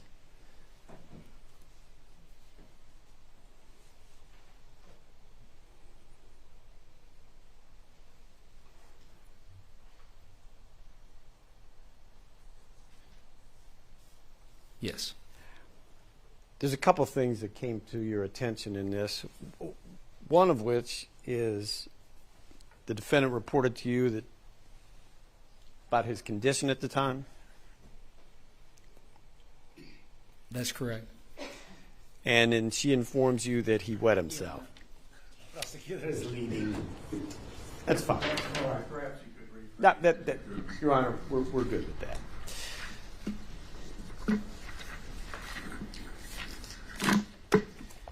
Mr. Davis, did there come a time on February the 6th of 19 when you went to the Cochran house? Yes. How did that come to pass? I was at my son's basketball game at Beckley Stratton, and got a text from Natalie saying, asking me could I come by the house after the game. Through that dialogue, I'm not sure if I asked the question first or it was volunteer first, but there was another family friend that was at the home at that time, Thomas Treadway, and she indicated Thomas thinks he's getting worse. Could you come by? Because we had been, my wife and I, we'd been texting through the day, like checking on how's he doing, what's going on. We're told vitals are good, people are here, he's fine, all these different things. And then I got that text, I don't remember the exact time, but I'm going to say probably around 6:30-ish or something like that, and asked me to come to the house after the game. What did you do in response to that request? Well, I said I could come immediately, and I ultimately went to the home. When you arrived, what did you see? So when I pulled in the driveway, there were multiple cars in there. Walk into the home, I go into the house. It's fairly quiet. My impressions from that is because Mike's laying on the couch, sleeping, but he's laying there and he's snoring. And so when I get there, of course, Natalie's there. Thomas Treadway's there, her sister Penny Carrico Lowry's there. Penny's husband is there as well. It seems like to me that maybe someone else, I thought that maybe their daughter Nikki was there. I just can't remember, but we're in the living room. They have a big, large living room. We walk in and they're just, people are standing there. And he's on the couch.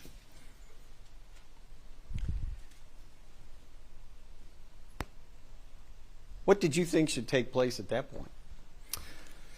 Well, my first question was, my text message says he's getting worse, and I want to know what does that mean? What's he worse?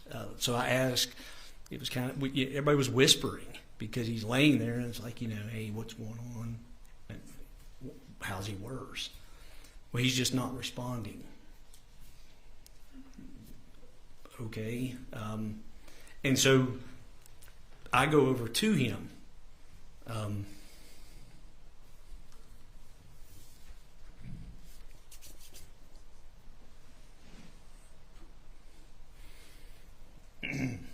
Take a moment. You're okay. Difficult now because I know the outcome.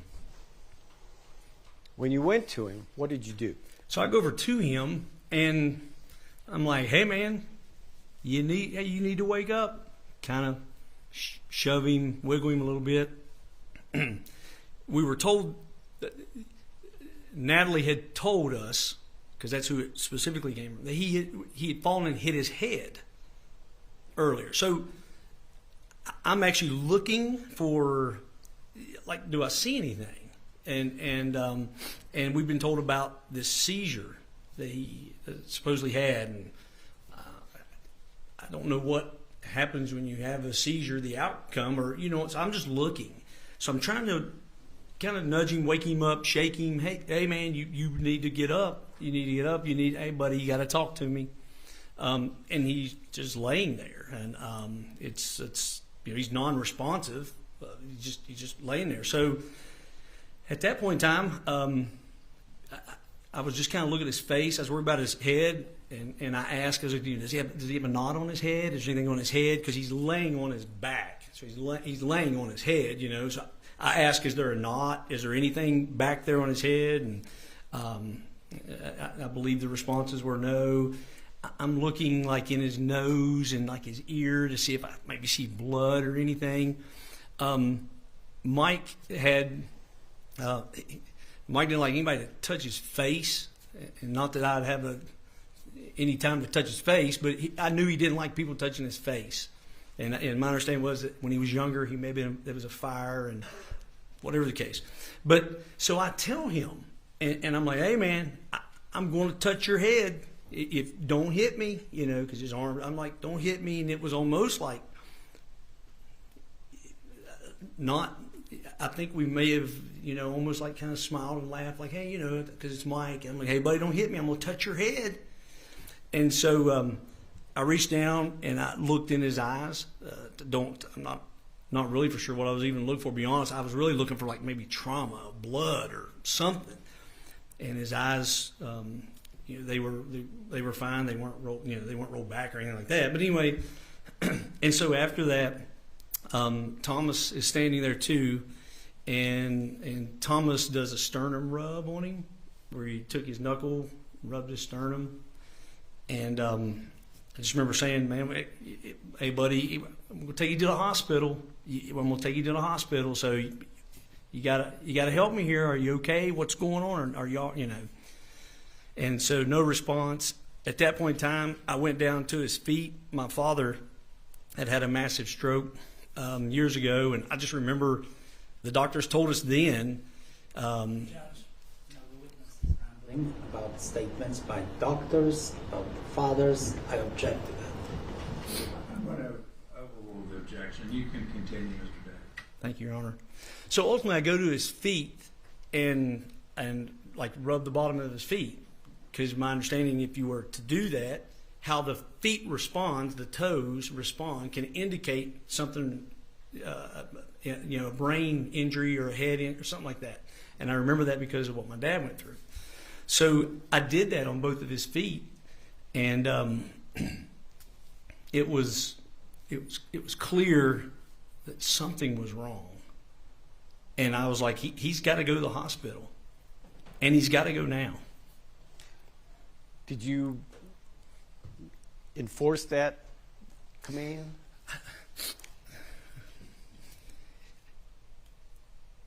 He was going to the hospital.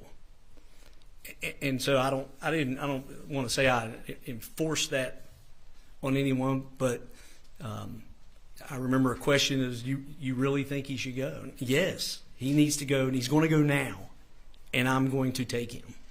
And that's exactly what I did. Had you ever taken him to the hospital before? I had. The November incidents that we're referring to, the exposure to black mold, he went to the hospital. It was close, like maybe like a Wednesday, Friday. I can't remember, real close in time. And those two times, he was sick. He again wasn't feeling well, and throwing up. And I went to his house. Went to his house, and he you could tell obviously he wasn't feeling good. He was struggling, and he said he wanted to go. He said, take me. He said, I'll go. I want to go to the hospital. Take me to the hospital. And that was in November of 18? Yes. Was there another time you took him to? Those were close. They were twice in the same incident. He went to CAMC at first, and then came home for a few days, and then was still sick, not feeling well, and then went back to CAMC. Could I have just a moment, please? Could I have a moment?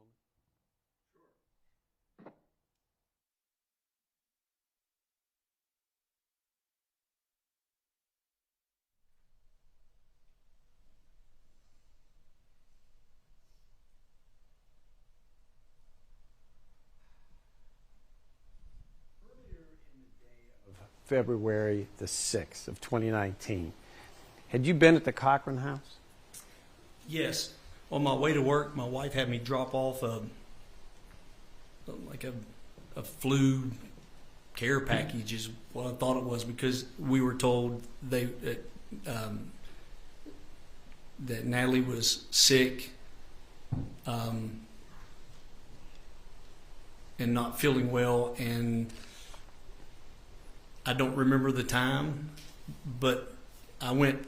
I wasn't in the Cochran home. I went to their house. At the front of their house, they had these doors that were almost kind of they were glass doors. They looked like they both opened. I don't know if they both opened or not. I think one of them maybe opened. And so I opened the door, put the bag there, and left. I didn't see anybody, or wasn't in the home until later. So the first time you were at the Cochran house, you stayed outside. The second time was when you went inside, and that ended up with a trip to the hospital. That's correct. Did you look in the bag that you dropped off? I did not. Where'd you get the bag? My wife. That's all the questions the state has. Thank you. Cross-examination, Mr. Vicker. Mr. Davis, you testified on direct that on February 5th of 2019, Michael was a normal Michael, right? No problems, no nothing. I don't remember any problems he was having on the 5th. Do you remember Michael on October 30th of 2018? Not specifically to that day. Okay. Would there be something that would alert you to Michael being ill, or Michael being sick, or not himself, or anything like that? I don't remember that specific day. Are you referencing, is that when he went to the hospital in what I believe to be the 1st of November? The day before he went to the hospital in October of 2018. No, I don't recall the day before without any type of something to refresh that. Nothing, however, would indicate that he was so sick that he would have to go to the hospital on October 30th, right? Not that I recall. And yet on October 31st, he was in a hospital with some pretty serious conditions, wasn't he? I don't recall the specific date you're giving, so that's why I can't answer your question. But if this is in reference to when he was hospitalized at CAMC, then you would be correct. He was hospitalized for several days for the black mold and the seizure. Hold on, Mr. Davis. He went to the hospital on October 1st, on October 31st, and you don't recall anything as far as October 30th, whether he was in sad shape, whether he was in good shape, or anything of the nature. I don't. I just remember the day he was sick. He was sick and throwing up. Is that right? Yes or no? Repeat the question, please.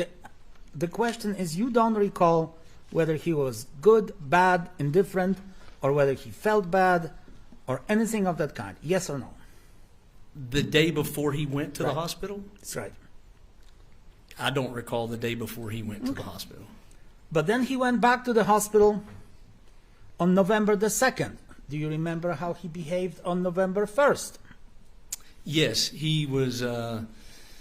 He wasn't feeling well. He was sick.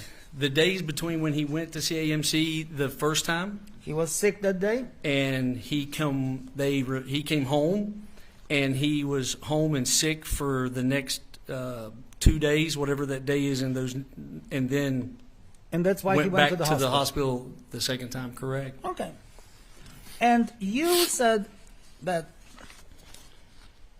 on, I guess, February 5th, he did not appear to be in any distress or anything of that kind. I think what I said is I don't recall Okay. he was in distress on the 5th. I don't remember the 5th unless there's a specific event or place or time. I don't remember the 5th. Do you remember talking to Lieutenant Bledsoe, who interviewed you in this case, on or about, March 22nd, 2019? I do. Is it true that you told Lieutenant Bledsoe that in February of 2019 you observed Michael Cochran to mentally struggle while he was assisting you in installing a ceiling fan?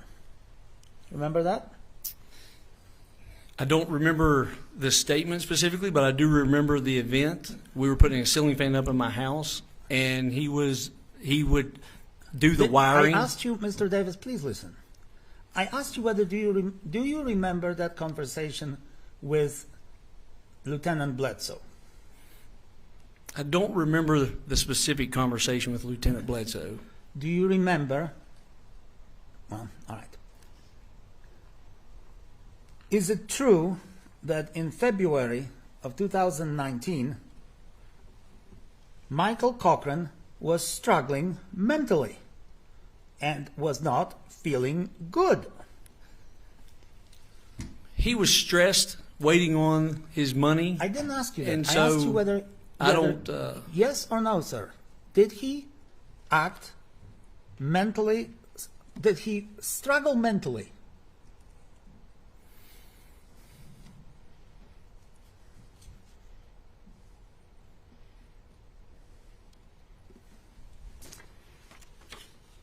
Tell me yes or no.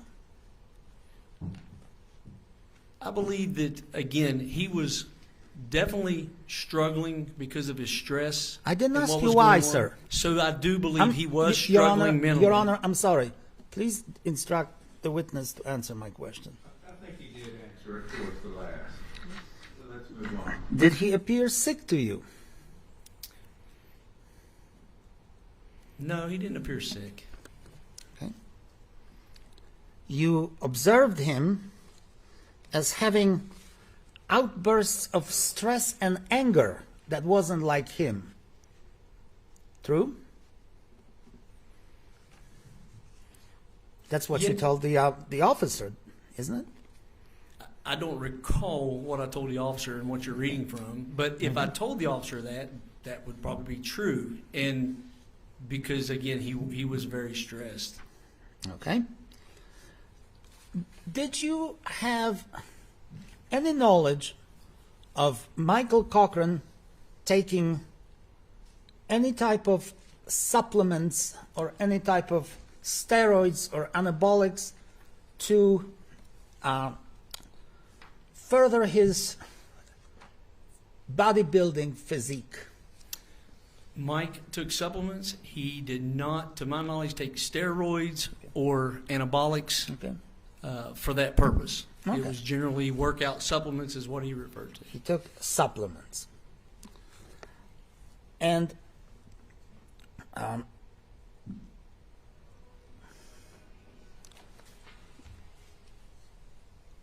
did Michael have a seizure either in October of 2018 or November 2018?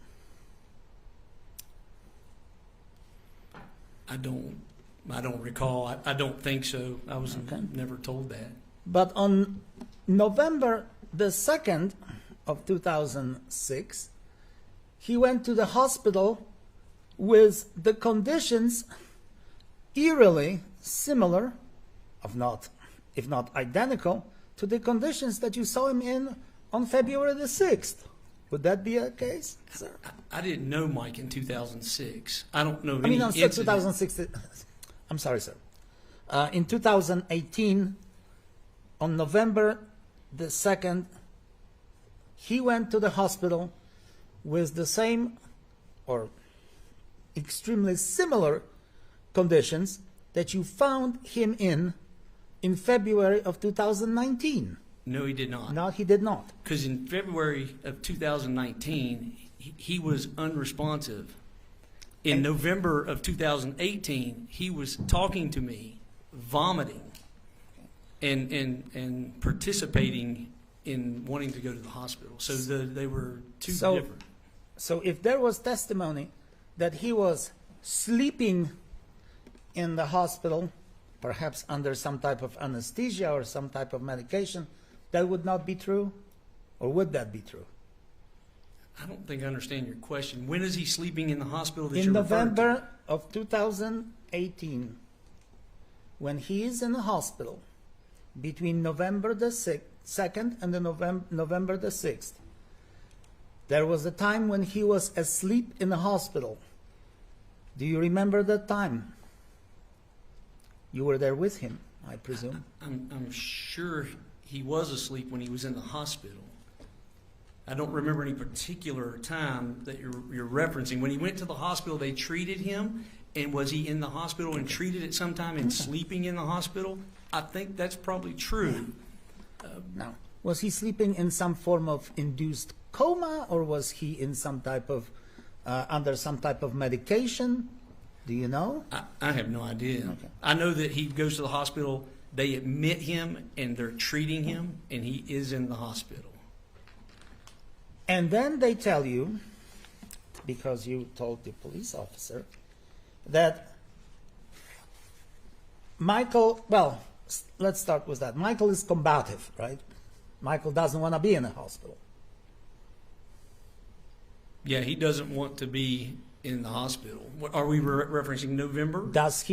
Did he want to be in a hospital in November of 2018? He asked me to take him to the hospital. While he was in the hospital, did he want to leave the hospital? Yes. Did he claim that he would never go back to a hospital? To you?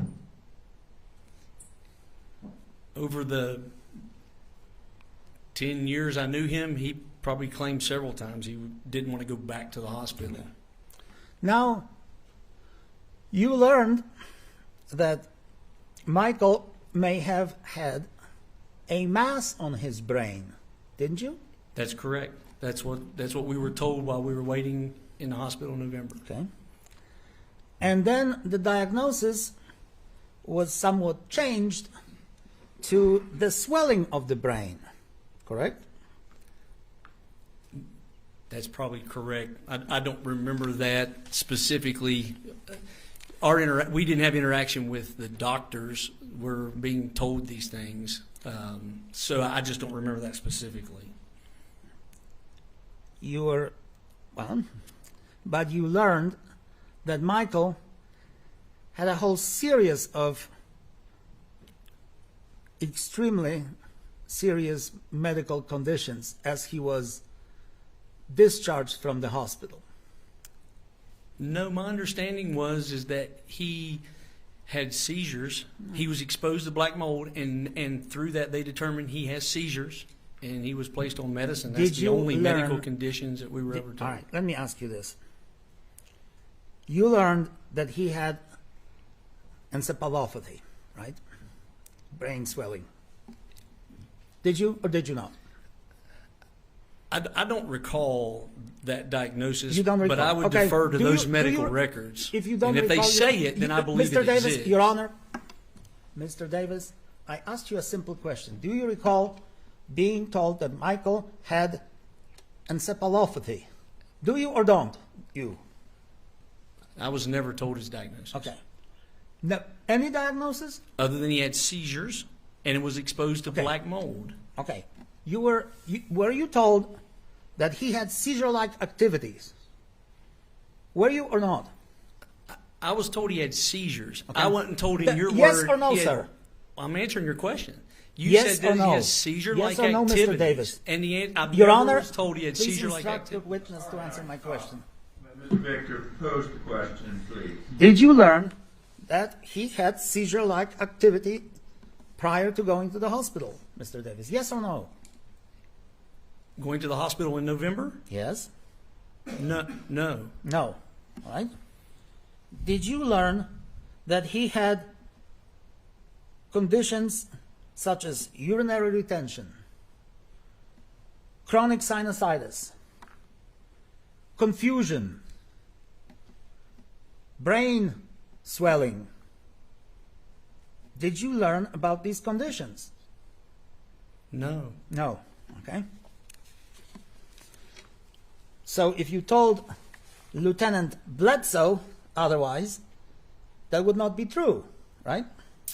Again, I would defer to the medical records. If those medical records said that, and at some point in time I recalled that through the medical record and repeated that, then it would be accurate. I'm saying today I don't recall hearing those specific diagnoses. Did you know that Mr. Cochran was prescribed medication for encephalopathy by Dr. Ward? Did you know that or not? Is that seizure medicine? Did you know? Well, did you know that he was prescribed the medication for brain swelling by Dr. Ward? Did you or not? I don't know if I know. He was prescribed seizure medicine. I don't know if that's what that is, Mr. Vicker. If it is, then yes, I knew it. If it's not seizure medicine, then no, I did not know. Okay. Did you know whether he religiously took that medication as prescribed by the doctor? Did you? Or did you not? We were told by Natalie that he stopped taking No, the I medicine. didn't ask you about Natalie. Did you know from Mr. Cochran or from anybody else but Natalie that he was taking that medication as ordered by the doctor? Yes, he indicated to me he was taking his seizure medication in December. Okay.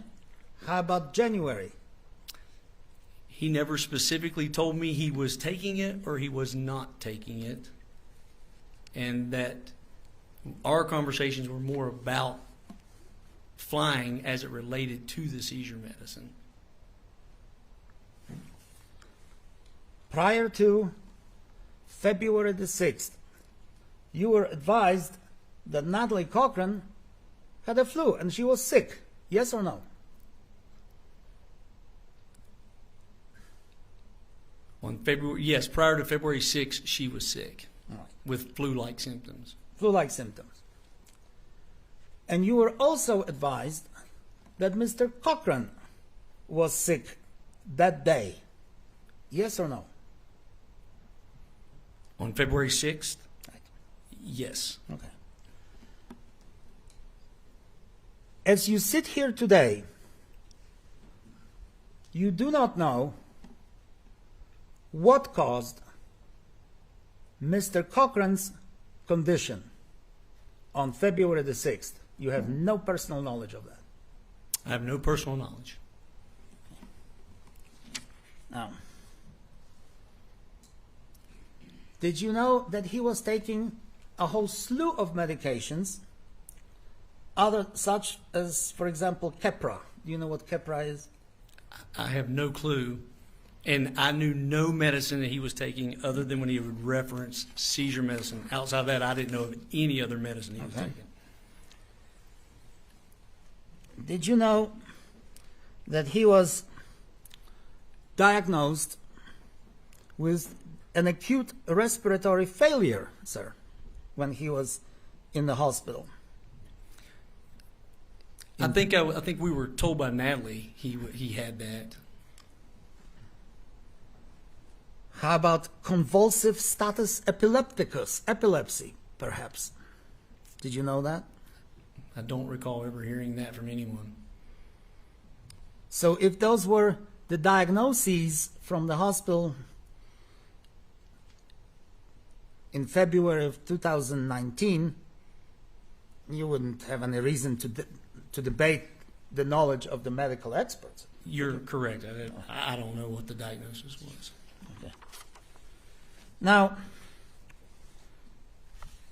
and I'm very sorry to hear that, but your son, I understand, was afflicted with diabetes 1, right? That's correct. Is he an adult now, sir? I mean, he thinks he is. Okay. He's 19, and yes, he's as much of an adult, I guess, he can be. Okay. And you had in your possession always some form of medication, such as insulin, that would... No, we don't always have that in our possession. Okay. No, he wears an insulin pump. Right. And it houses the insulin. Okay. But yes, do we always have insulin, say for instance, at our home? Yes. Okay. If we traveled a long distance, we would have it with us. That's correct. He's in college, so he has it with him. All right. So, yes. Okay, sure. Were you ever tasked, sir, with injecting your son with the Humalog insulin so as to maintain his life and his yes. regular condition? Yes. How much of that Humalog would you inject, sir? It was situation specific. So what would happen is you would only inject the insulin necessary to combat the carbs to which he was ingesting. Right. So you may inject 1 unit. My wife was much better at this, but if he ate 20 carbs, the ratio may be 1 to 20. So it depends on what he ate, how much you inject. And we're talking about a little vial or less than a vial?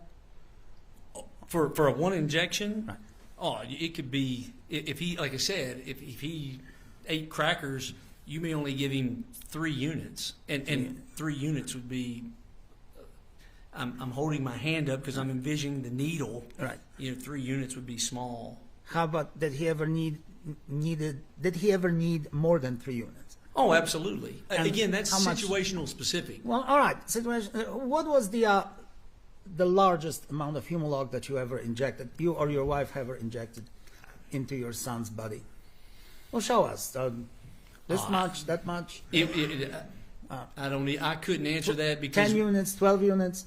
I think those are possible. You got to remember when you're injecting him with insulin and he was dependent upon using needles, he would get anywhere from 5 to 6 to 10 injections a day. Right. So if you take that and multiply that by a year and a half or 2 years or whatever it is, I couldn't tell you the max we ever gave him.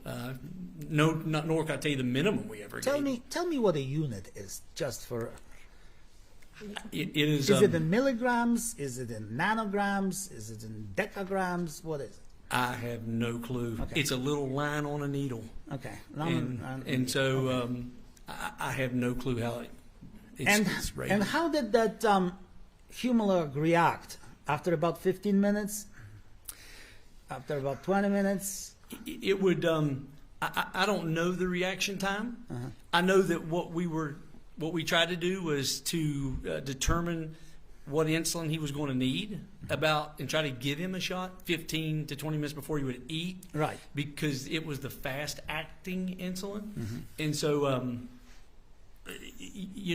I really don't know the specifics of how it metabolizes or what it does. I can tell you that in our son now, even with the pump, that he can eat 100 carbs, his 2 Big Macs, and his blood sugar will go up, and as it's reacting to the insulin, it'll then level itself out and come down. It could be hours.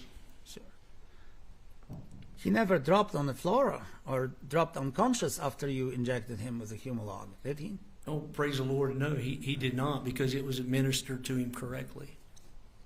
Right.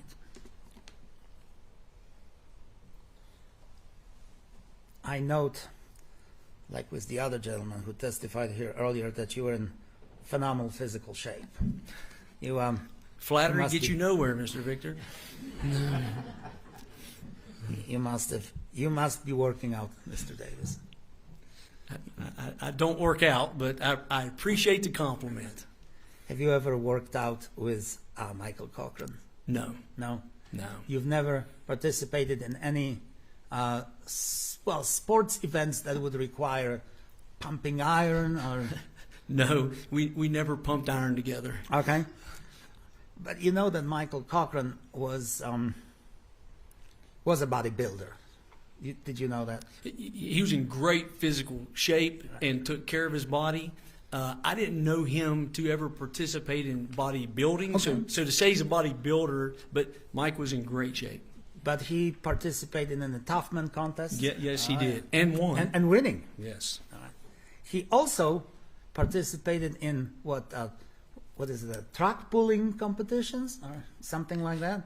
Where great physical strength was required? Oh yeah, he would participate in those things. I don't remember him ever doing a truck pull, but I know he would participate in those type of I think of like a Spartan event, like Spartan events. What year would he participate in those? Like 2018, 2019, 2017? I don't remember the years. Would it be at the time when his heart was about to burst because he had a mass on his heart, or mass on his, when his brain was about to burst because he had a mass on his brain, or he had brain swollen? I don't remember what year he participated in those events. Okay. If he had that medical condition at some time in the past, I'm unaware of that. Did he ever tell you that he had any heart condition? No, he did not. Did you ever know about his heart condition? Not that I recall. Have you ever seen him in a seizure type of a situation? I've never seen him in a seizure. Okay.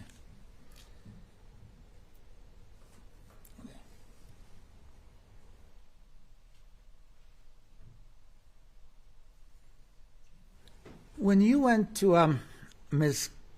Cochran's house on November the 6th, sir, who was there? Who was present? Thomas Treadway. Excuse me just a minute. Is this November the 6th? I'm sorry. Did I say November? I thought he said... I thought you meant February. I apologize. Strike that. Apologize to the jury. February the 6th. Sure. Who was present in the Cochran's home, sir? I remember Thomas Treadway, Natalie, Mike, Penny, and then Penny's husband, Mario. Several people, right? So, yes, and now I think Mario may have been outside when I first got there. Sure. But at one point in time, he's in the home in the living room. So those are the people there, and it seems like there was someone else, but how about the children? I thought, but I may not. I don't remember. I don't specifically remember seeing Ashton or Nikki directly, but it seemed like I thought I may have saw Nikki, but I don't remember. Natalie wasn't there alone with Mr. Cochran. No, those people were there with several her. people. So it didn't look to you like somebody was trying to hide the medical condition of Mr. Cochran or conceal it from other people. At that point in time, I didn't think anything different other than he was not feeling well and doing worse and was there. All right. Did you see any syringes when you were there? I don't recall seeing any syringes. Did you see any vials of insulin when you were there? I don't recall seeing insulin. Okay. Was there a time when you and Mr. Hamilton or Ms. Hamilton have to hold Michael down when he started moving? On February the 6th? No. Was he ever... He was unresponsive the whole time I saw him on February the 6th. Okay.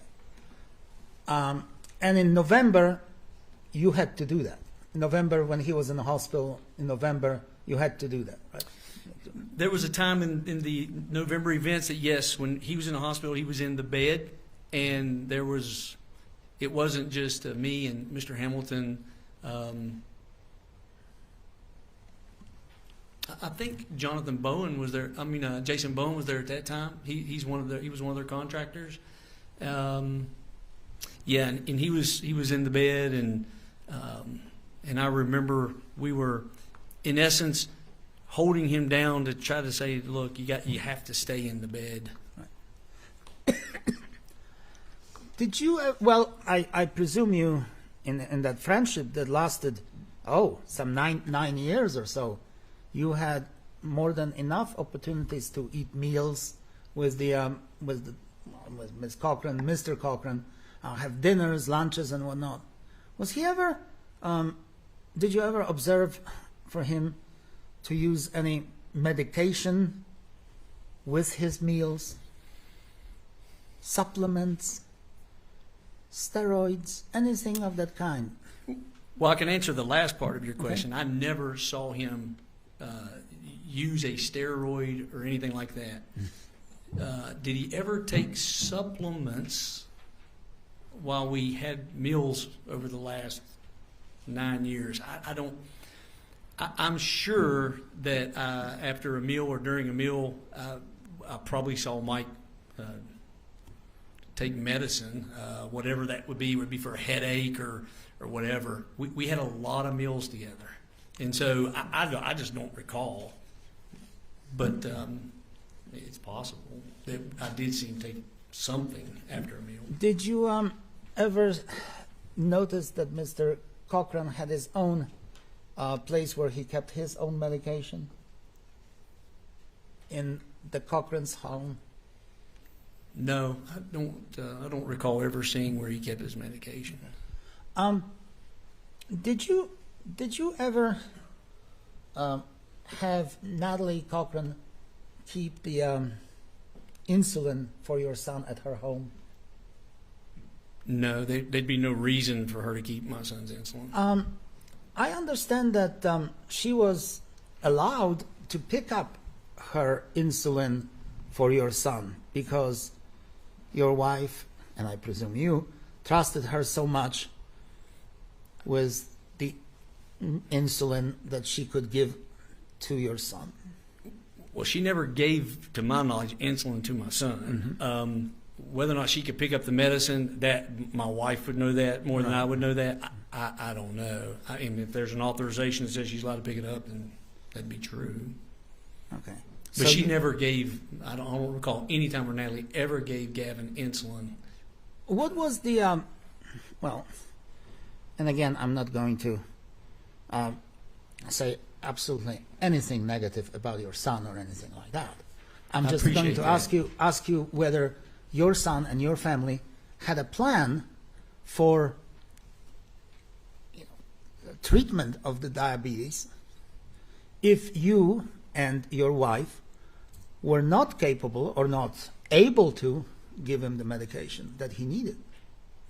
Well, the plan was that one of us would always do that. Right. So there was no plan outside of my wife and I. So there was never any indication that Natalie Cochran would be allowed to do anything with the insulin and your son? I don't think I quite understand your question. I mean, if you and your wife could not give your son the medicine, insulin, that Correct. he obviously would need, was Natalie Cochran ever entitled or ever given the right by you to treat him with insulin? No, I never asked her to treat him with insulin. Okay. All right.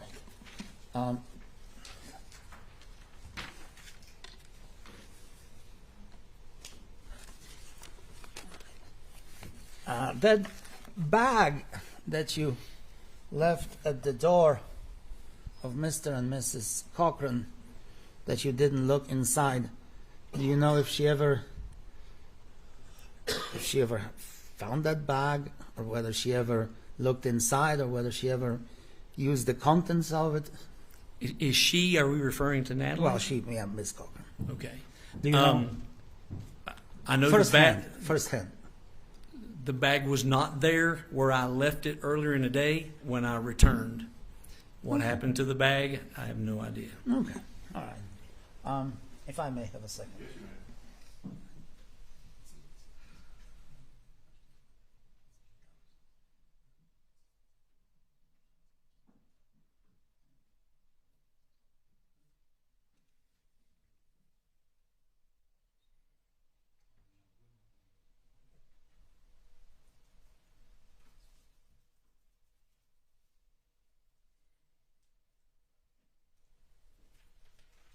That's all the questions I have, Your Honor. Thank you.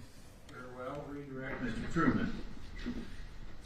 Defense counsel asked you if, or implied that because there were so many people, that there was no attempt to hide Michael Cochran's condition. You recall that question? I do.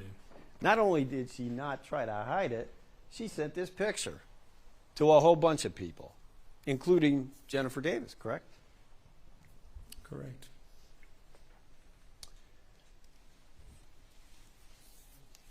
You know, the state moves to state 6, which I cleverly forgot to do. Any objection? I'm sorry. It's number 6. State's number 6. No, Your Honor. It is admitted. It's all the questions the state has, Your Honor. Thank you. Anything further, Mr. Bixby? No, Your Honor. Thank you. May this witness be excused? So far as the state's concerned, yes, sir. Thank you very much, Mr. Davis. You may step down. You are excused. Would counsel and the defendant come up, please?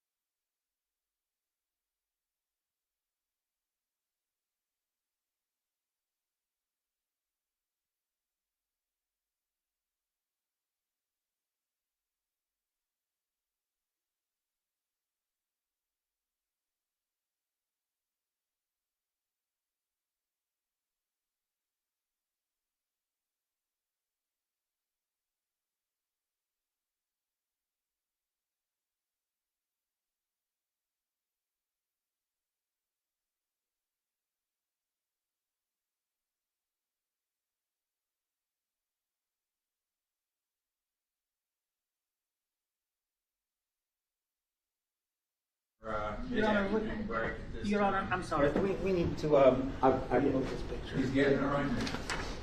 We'll take our mid-afternoon break right now. Please do not discuss the case among yourselves or with anyone else. We'll break for 10 minutes. If you will go with the bailiff to your jury room, please.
matters that we need to take up at this time out of the presence of the jury?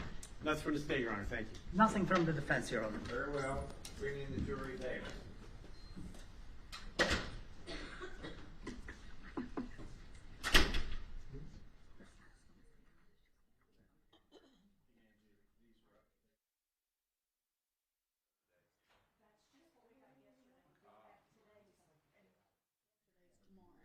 I print them out each day. Oh, good. Okay. That way you don't have my sloppy handwriting. We'll do it. Yeah, because I don't think you could read that.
Very well. We continue with the state's case. Please call the next witness, Mr.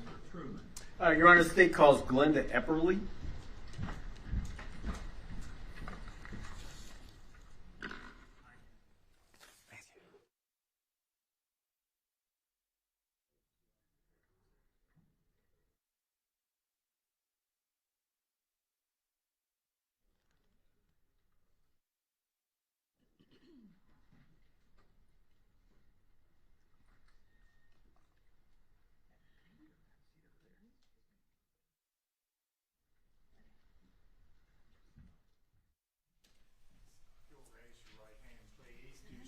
Or affirm to tell the truth, the whole truth, and nothing but the truth, so help you God. I do. You may have a seat right there, ma'am. Thank you.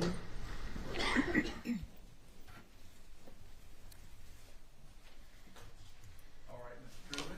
Clint, can you scoot as close as... Scoot up? Or bend that microphone down. Okay. Will that work? That will. Maybe a little more. Bend it down a little more, please. Okay. Okay, now, Mr. Truman. Thank you, Your Honor. You are Glenda Eply? Yes, sir. Are you currently employed? No, I'm retired now. From what profession are you retired? I was a registered nurse for a number of years. Could you tell us your background, your education in nursing? Yes, sir. I graduated from Bluefield State College in 1983, started working in the fall of '83 at Raleigh General Hospital, and stayed there until 2008. Then in 2008, I went to Princeton Community. I stayed employed there until 2016 and retired the first time. And then worked another 5 years until 2023 at Princeton Community as needed personnel. And at some point, did you go to work at hospice? Yes, in 2008, the hospice opened around that time, I think a year before maybe, and I started working as an as-needed person, a staff member there then. And I stayed there until 2013, I think, 13 or 16. 19 maybe? What is it, 19? Yeah, okay, I'm sorry. Tell us a little bit about, just a brief overview of hospice philosophy. What do you do at hospice? Hospice is set up to provide holistic care for a patient, meaning not only do we look at the physical care of the patient, but we look at the mental care, the social care, and the spiritual care of the patient and his family or her family. So it is, it's a palliative care, which means we're not trying to cure anything or heal anybody. We're trying to make you comfortable and live a good life until it's the end of life. Your Honor, I'd like this marked as State 7, please, for identification. Very well.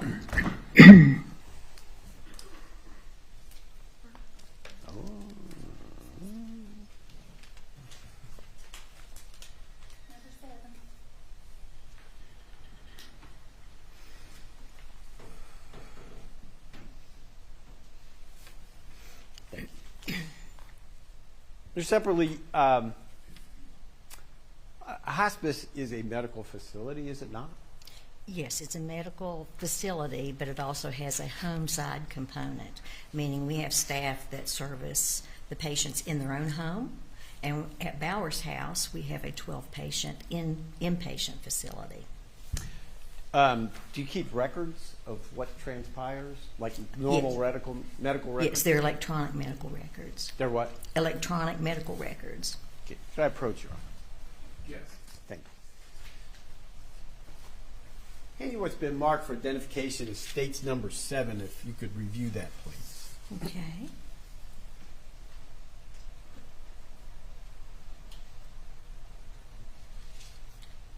Okay.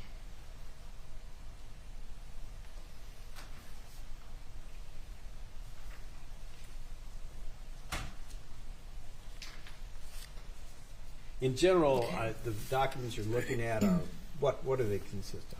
These would be nursing notes that were put into the electronic system. How do they get into the system? The time that the nurse goes into the room is documented, and when they come out, it's documented. And then their nursing note has a time on it. It hopefully is the time that they were in the room, but sometimes you can have late entries if you're particularly busy or whatever. But they're all stamped, time stamped. Is that a requirement of the job that you keep nursing notes? Yes. Do you recall being on duty February the 10th, 2019? Yes, sir. What's a normal hospice nurse shift?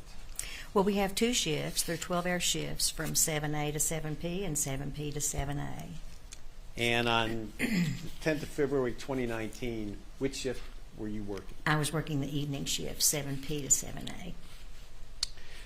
Do you recall receiving a patient at Bowers House on that night? I was assigned a patient, yes. Michael Cochran? Yes. He had arrived while we were in report. From about 7 to 8 o'clock, there's a shift, during the shift change, the day shift will report off to the night shift. And so we were in report. Another nurse actually got Mr. Cochran in and did release his release to the ambulance company that brought him. And then at 8 o'clock, I made my first entry into the room. And when you say there was a report that the day shift was bringing you up information on patients who were there, is that what you mean? Yeah, in report, I was told that we were going to get a transfer from Charleston Area Medical Center. The patient was a younger man, I forget the age, and what I was told was he had fallen at home, had a head injury, and was not able to be treated, and there was nothing else they could do, and he was coming to hospice to pass away. From the review of the chart, what time did Mr. Cochran arrive at Bowers? From the note's at 7:45, so I would assume that he came in between 7:30 and 7:45. And you had said earlier in your testimony that you were assigned to Mr. Cochran? Yes. Was there anybody else assigned with him along with you? No. So you were the primary nurse that provided. Mm-hmm. In summary fashion, what did you do for Mr. Cochran? What did we do? Yes. Primarily, our goal that evening was to get Mr. Cochran comfortable. When he arrived, he was moaning, moving his feet around, appeared to be in pain or discomfort. And our goal was to get him comfortable, and that's what we did. That was the focus of the whole plan. and we were trying to get him settled in and comfortable. He appeared in pain. What did you do about that? We gave him Dilaudid 4 milligrams and Versed 2 milligrams, and those were both intravenous medications. They were ordered every 15 minutes. Did the medication have the desired effect on Mr. Cochran's comfort? Not initially. It was probably after 10 o'clock before he actually started to settle down. And then according to the notes, what time did Mr. Cochran die? I think it was just after midnight or around midnight. So it would be, I don't know what the exact time was. It'd be, I don't know if it's 2010 or 2011, but it would be either just before midnight or just after midnight.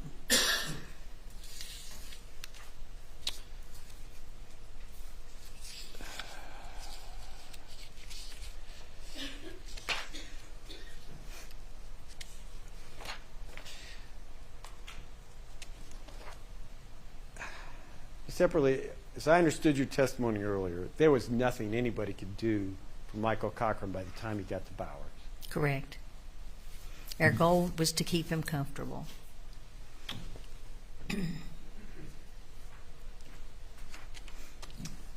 Your Honor, State would move State 7 into evidence. Any objection? No objection, Your Honor. Very well. It is admitted into evidence. I didn't see that in the note. State has no further questions, and they're separately. All right, cross-examination is evidence. Thank you, Your Honor.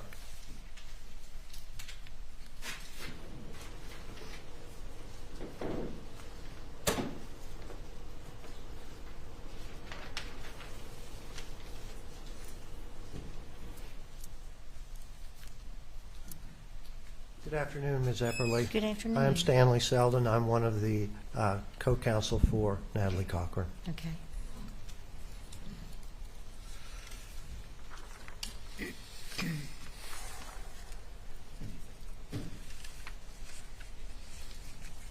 Ms. Epperly, you're familiar with the procedures in hospice as to admitting a patient, isn't that correct? Yes. And part of that admitting procedure is that there are a number of forms to be filled out in guiding the patient, his care in terms of whether he's to be put on life-sustaining equipment or if he's to be resuscitated or things along those lines. Isn't that correct? It is.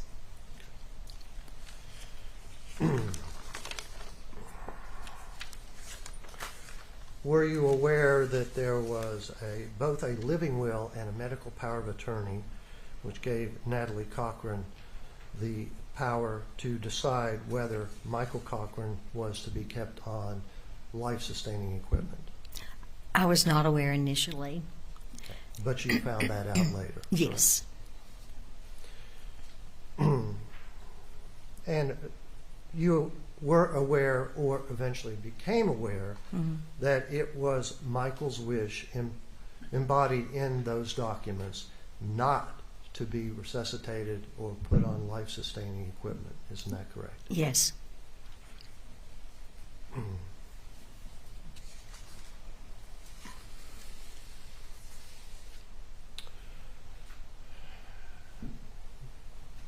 Did you catalog or do you recall that Natalie Cochran came in with Michael and also their daughter Nicole? At 8 o'clock, when I assumed care of Mr. Cochran, Mrs. Could you speak up just a little Okay. bit? I'm having a hard time. Okay. Thank you. When I went in the room at 8 o'clock and assumed care of Mr. Cochran, Mrs. Cochran was at his bedside. There was a younger man and his wife, I initially thought was a brother, but came to find out was a friend. And I believe their pastor was there. Just outside the room in the way, it's like a common area. The hospice is divided into 3 different pods with 4 rooms in each pod and a common area that has sofas and TV and that kind of thing. Okay. The daughter, with her grandmother, I believe, was there at that time with Mrs. Cochran's mother. Right. And I believe I recall that you said that even though you were in report, that Mr. Cochran came in about 7:45. Is that correct? That's the time of the first note. Okay. And you went on duty and started making notes about 8 o'clock. Is that Yes, right? yes, sir. Okay.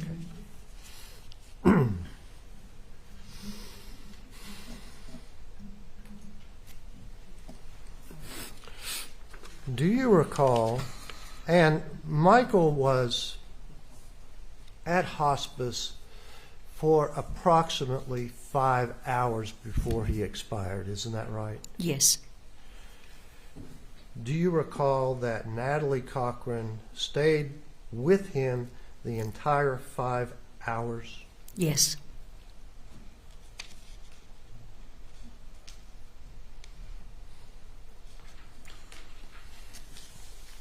Were you aware that Michael Cochran,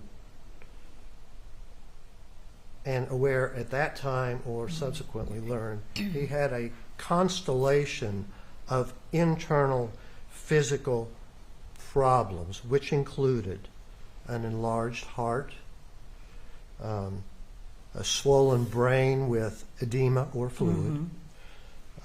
He had suffered from seizures.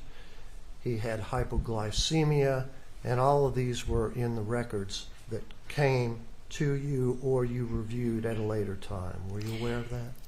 I was not. I knew that he had fallen at home, and so the assumption of brain swelling would be reasonable, you know. I wasn't aware of his heart condition. When I went in the room at 8 o'clock, I started care of him, and every 15 minutes I was medicating him. Okay. So there was no opportunity when he first came in to read a full medical history.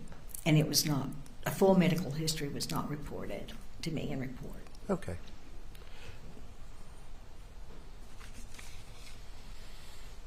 Now, when Michael came in, he was more or less in a comatose state. Isn't that correct?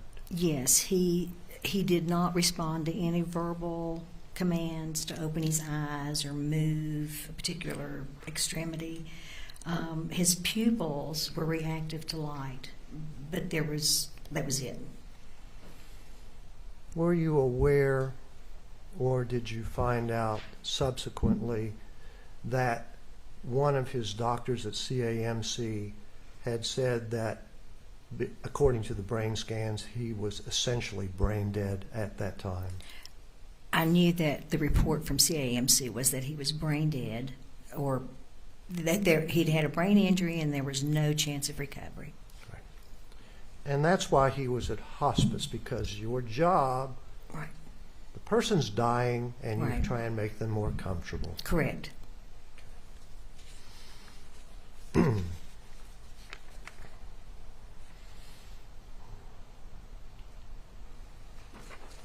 Give me just a moment. Which is fine. Thank you.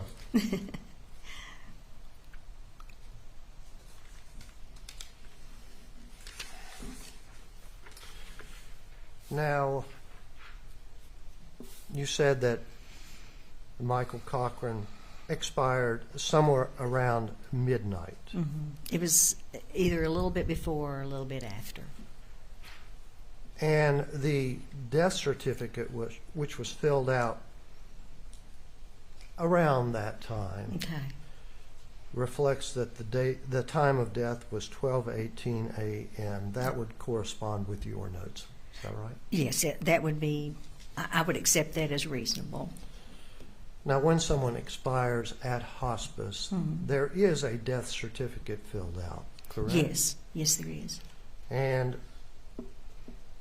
Who would be responsible for that? Would it be Dr. Pitzenbarger, who was the physician on staff? The nurse, myself, would Right. sign it, would fill it out and sign it, and he would then sign it the next day or whenever he came in next.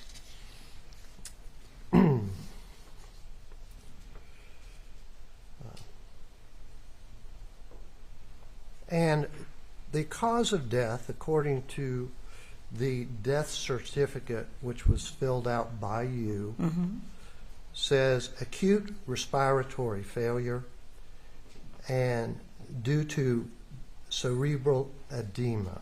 Okay. Respiratory failure means that his lungs failed.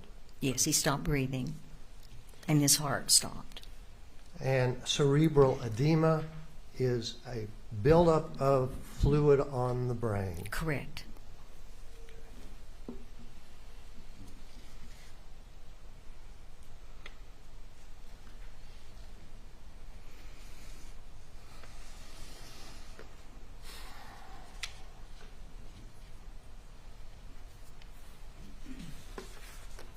I don't believe I have any more questions. Thank you very much. You're very welcome. Thank you.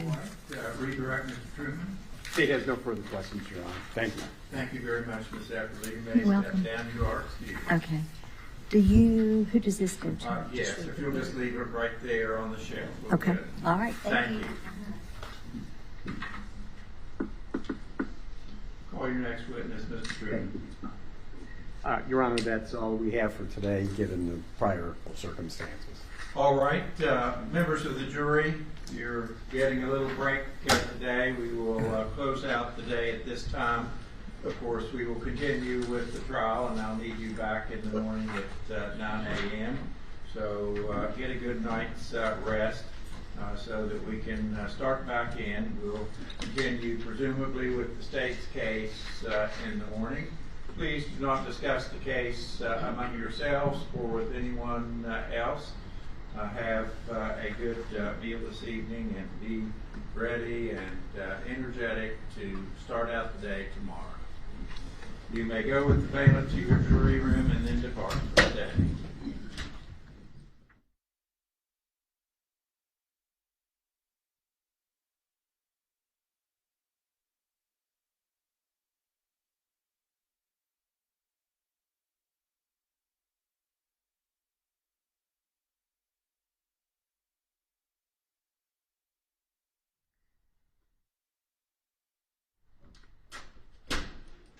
All right, are there any matters that we need to discuss before we leave today?